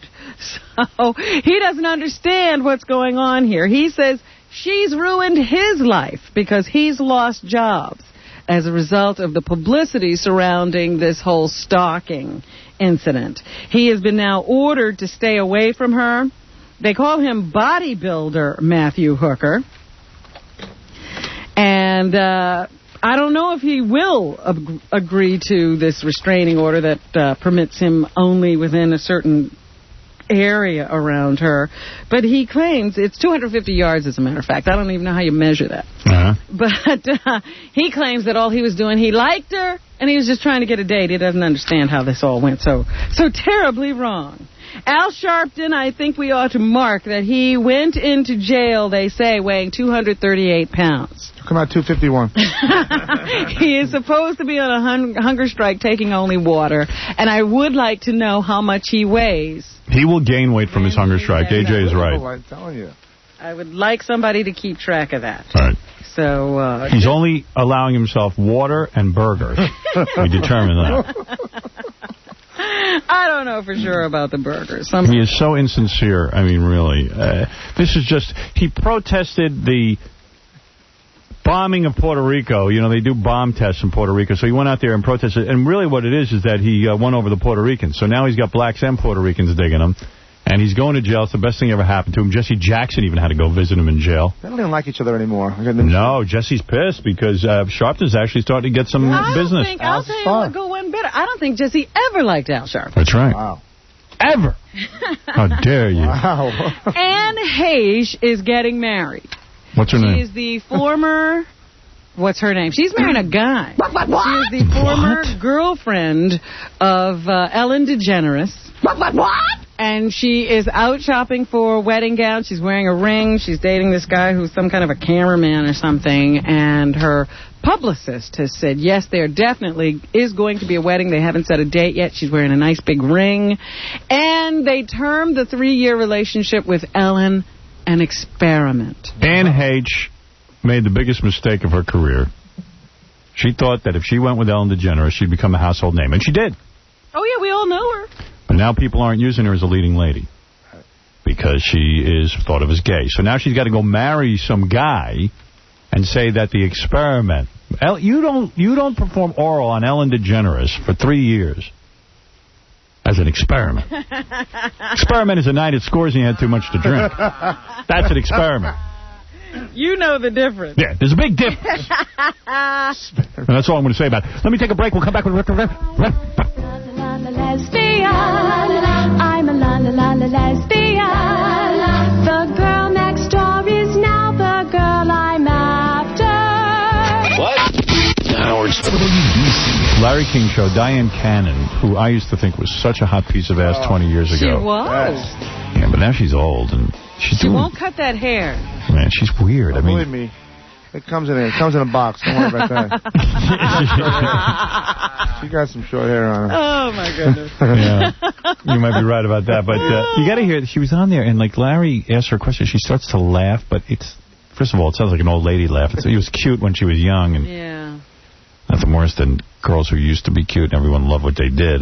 They keep the cute ass. Yeah. And they still kind of look the same. I mean, but there's they don't. smiles there, but it's just still like... You wouldn't do her now. And you can't do her now. Yeah. So anyway, I just get very embarrassed. Is the star of movies like Bob and Carol, Ted and Alice, Heaven Can Wait, Out to Sea, Death Trap, Revenge of the Pink Panther, Author, The Anderson Tapes. She's an amazing lady. She's at every Laker game. What is with the God thing? What happened to you? You're a Jewish person. What happened to you? Okay, we'll never get to what happened? Don't tell me. An angel visited you. We'll never get into it. Okay. What happened? What happened? I mean, he bring me into... What happened? What happened? Nobody's more surprised by this than I am. Don't play the voice. Don't play the voice. Stick to the left. Nobody's wearing... Because you hear the choppers now, too. Nobody's more... That smack in the air. Nobody's more surprised about this than I am. Hey, and Larry and her, and she still thinks she's a hot star. And it's all embarrassing and to laugh. And I don't know. It's just sad. She was always boring, but she was hot, so you couldn't take your eyes off her. Know? Cary Grant had her. How could you not want her? Yeah, but now you can see she has a bad personality. And it's so funny, too, because then Larry was showing Jesus, her dancing like at a Jesus revival thing. Oh, really? She goes to one of those holy roller churches? Oh, my, and gets up and, she conducts like the service and dances. And now, then that's it. Oh, man. Because that's what Jane Fonda's doing. Jane Fonda goes to a black church. Yeah, good. And so does Sharon Stone. They all do this. Some people, some people need to have their lives cut short. They really do. Not in a violent way. They just live too natural long. causes, something. Yeah. Some people need... Yeah, I know. They get old. It's embarrassing. Some people need to just have so much attention paid to them that they'll do anything, even including getting up at a church and dancing. I think like Roger Moore. You're done. You stop. You're James Bond. No more work. Right. You go out to sea. It's over. That's all we got to see. You and James Bond. No more. What else is in the news, Rob? Go ahead, because... What do you do if you got a couple of kids, 1 3, 1 6, and the 6-year-old kills the 3-year-old? You kill the 6-year-old. That's what you do, right? Oh, you get a little tripod. No TV. You beat him over the head with a tripod. Very simple. No TV. All right, our answers range. I've gone to the think tank. Their answers range from no TV to kill him with a tripod. Time out. Give him time out for 10 years. You remember Bernie Mac? The best. Bernie Mac. He says, I believe when a kid turns 1 year old, you should be able to beat him in the neck and the stomach. Well, they have made one move in this particular case. They did not invite the 6-year-old to the 3-year-old's funeral. You know, because if you kill if the 6-year-old kills the 3-year-old, should he really be there when everybody's mourning? So they didn't have... Well, how did he kill him? Oh, this is sad. The 3-year-old threw a little rock at the 6-year-old, and then the 6-year-old responded by hitting the kid with a brick and repeatedly striking him with a full-size baseball bat. What a horror. What type of children are these? What do you mean type? They were human. Whites? What are they? I don't know. What's their names? The last name, I think, is Duffy. That's an Irish family. All right. No, that doesn't mean anything. What's the first names of the kids, though? Say it. Let me see if I can find that for you. What are they? You know, they usually, with kids this age, they don't release names. Yeah. In this case, you might want to. Yeah, there's a 6-year-old killer out there. I want to know who he is. Rocky. No, the police chief is Robert Duffy. Yeah, they don't even give him a name. Robert Duffy. Where is this? What town is this? Oh, he's the police chief. Rochester, New York? Mm-hmm. Robert Duffy's the police chief. Okay, yeah, so that's the only name they're given. Go figure. They won't tell you what the kids' names are. They got to give you the ethnic background, too. That makes the after story fun. No, I always look for that. I do. But, you know, like they did, you know, because you don't even want to see this kid if he's killed your 3-year-old. So they put him in a foster home. Lucky family. Are they going to keep him there? I don't know. But they say, you know, like you can't even charge. What do you charge a kid at 6 with? Manslaughter. Baby slaughter. Baby slaughter. Oh. And they hit him with a baseball Try him as an adult. And there were other kids around. None of the other kids intervened. They just let him. And now the parents will sue Major League Baseball because they claim their son saw the baseball bat swing. Right. And, you know, and I'll bet you no kids throw rocks at this kid again. Yeah, they'll learn. They will learn. So what do you know who ought to adopt that kid? Rosie O'Donnell. Yeah, there's another kid who needs a home, Rosie. Yeah, Rosie, come on. Really put the adoption thing to the test. Let's see you handle this one. Have you been eating out on Long Island? So they'll chop off the hand. What? Have you been eating out on Long Island? Absolutely, I do. You could be sick. I am sick. Have you ever heard of shigellosis? I haven't. Yeah. I admit it. There you go. What do you think of that? You're willing to admit it. Sure, I got that. At least 50 people on Long Island who ate at 2 restaurants were sickened by a bacterial infection called shigellosis. Does it cause your penis to shrink? Because that's what's happened to me. These people ate at a couple of restaurants, one called the Shish Kebab Snack Bar. Never ate there. No, come on. I don't eat that. Grease on wheels. You can't eat at places like that. What else? And Ann Shish Kebab in Plainview. Why all shish kebab places? I don't know. I was like, what's happening on Long Island? Wow. The disease is spread by food handlers who don't wash their hands after using the toilet. There's some feces on there. Don't ever buy meat on a stick. Make it in your backyard. Don't buy meat on a stick. I'll have a little feces on my meat. The health department says that anyone who ate food made at either eatery between May 23rd and the 30th and has symptoms of diarrhea, fever, and abdominal pain should see a doctor and have a culture taken. Stop that. They are still talking about this little British girl of 15 who has complained about her small breasts and wants to have breast enhancement surgery. People are debating, is it right for teenagers to augment their breasts? Yeah, goddamn right it is. Sure it is. As a dad, you say that, AJ. Yeah, look at Britney Spears. Where would be without her augmentation?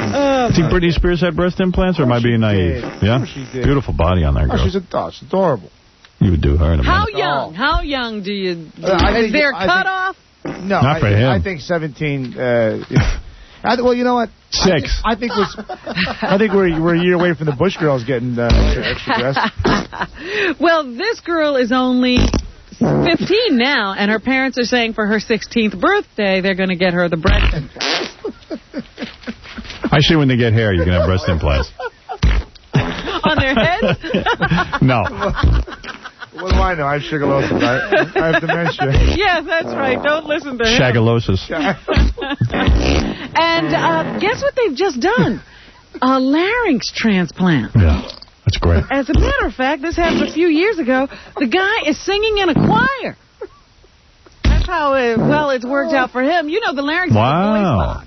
Give me like Whitney Houston's voice box. Yeah. And what happened to him was he was in this accident. He was riding on a motorcycle or something, and there was like a wire strung across the road or something, and he smashed into it. So what are you thinking? I don't know. Are you thinking they pulled his column? Some kind of conspiracy? No, I just know newspapers are a weird business, and whenever new editors come into town, sometimes they have their opinions about people's columns, and it happened to me. You know, it happened to me and Michael with Pete Hamill, so... So Mike Lewis' column is a column we enjoy, and you're hoping it's... well, you've had him on the show. He's a very funny guy. He is a funny guy. And I don't know. Who knows? New guys come into town from different countries and have their own ideas. And he's very Jewish. Do you think it has to do with the fact that he's Jewish? His Jewish side makes him hysterical. But do you think the editor is anti-Jewish? No, I think the editors from these other countries don't get it. I thought Jews owned publishing. You want me to say it? Yeah, I think he's an anti-Semite. No, you don't. Let's take that back. I'm kidding. I don't know the guy's name. You don't even know who the publisher is. I have no idea. But it's a good chance everyone who isn't Jewish is an anti-Semite. I know he's Australian. Does he read the paper? See the premiere of AJ... far away? He's far away. See the premiere of AJ Benz's talk show on AJ After Hours this Thursday at 10 p.m. and look for AJ's book, Fame, Ain't It a Bitch, at bookstores now. Scotty Crane, thank you. Go to shaken.net or bobcrane.com. Get a glimpse of that book you put out. Naked pictures of his dad. Buy that book. Yeah. AJ still isn't over it. Thank you, Greg Miller, who puts out the product Nudicles at nudicles.com. Those are implants for animals.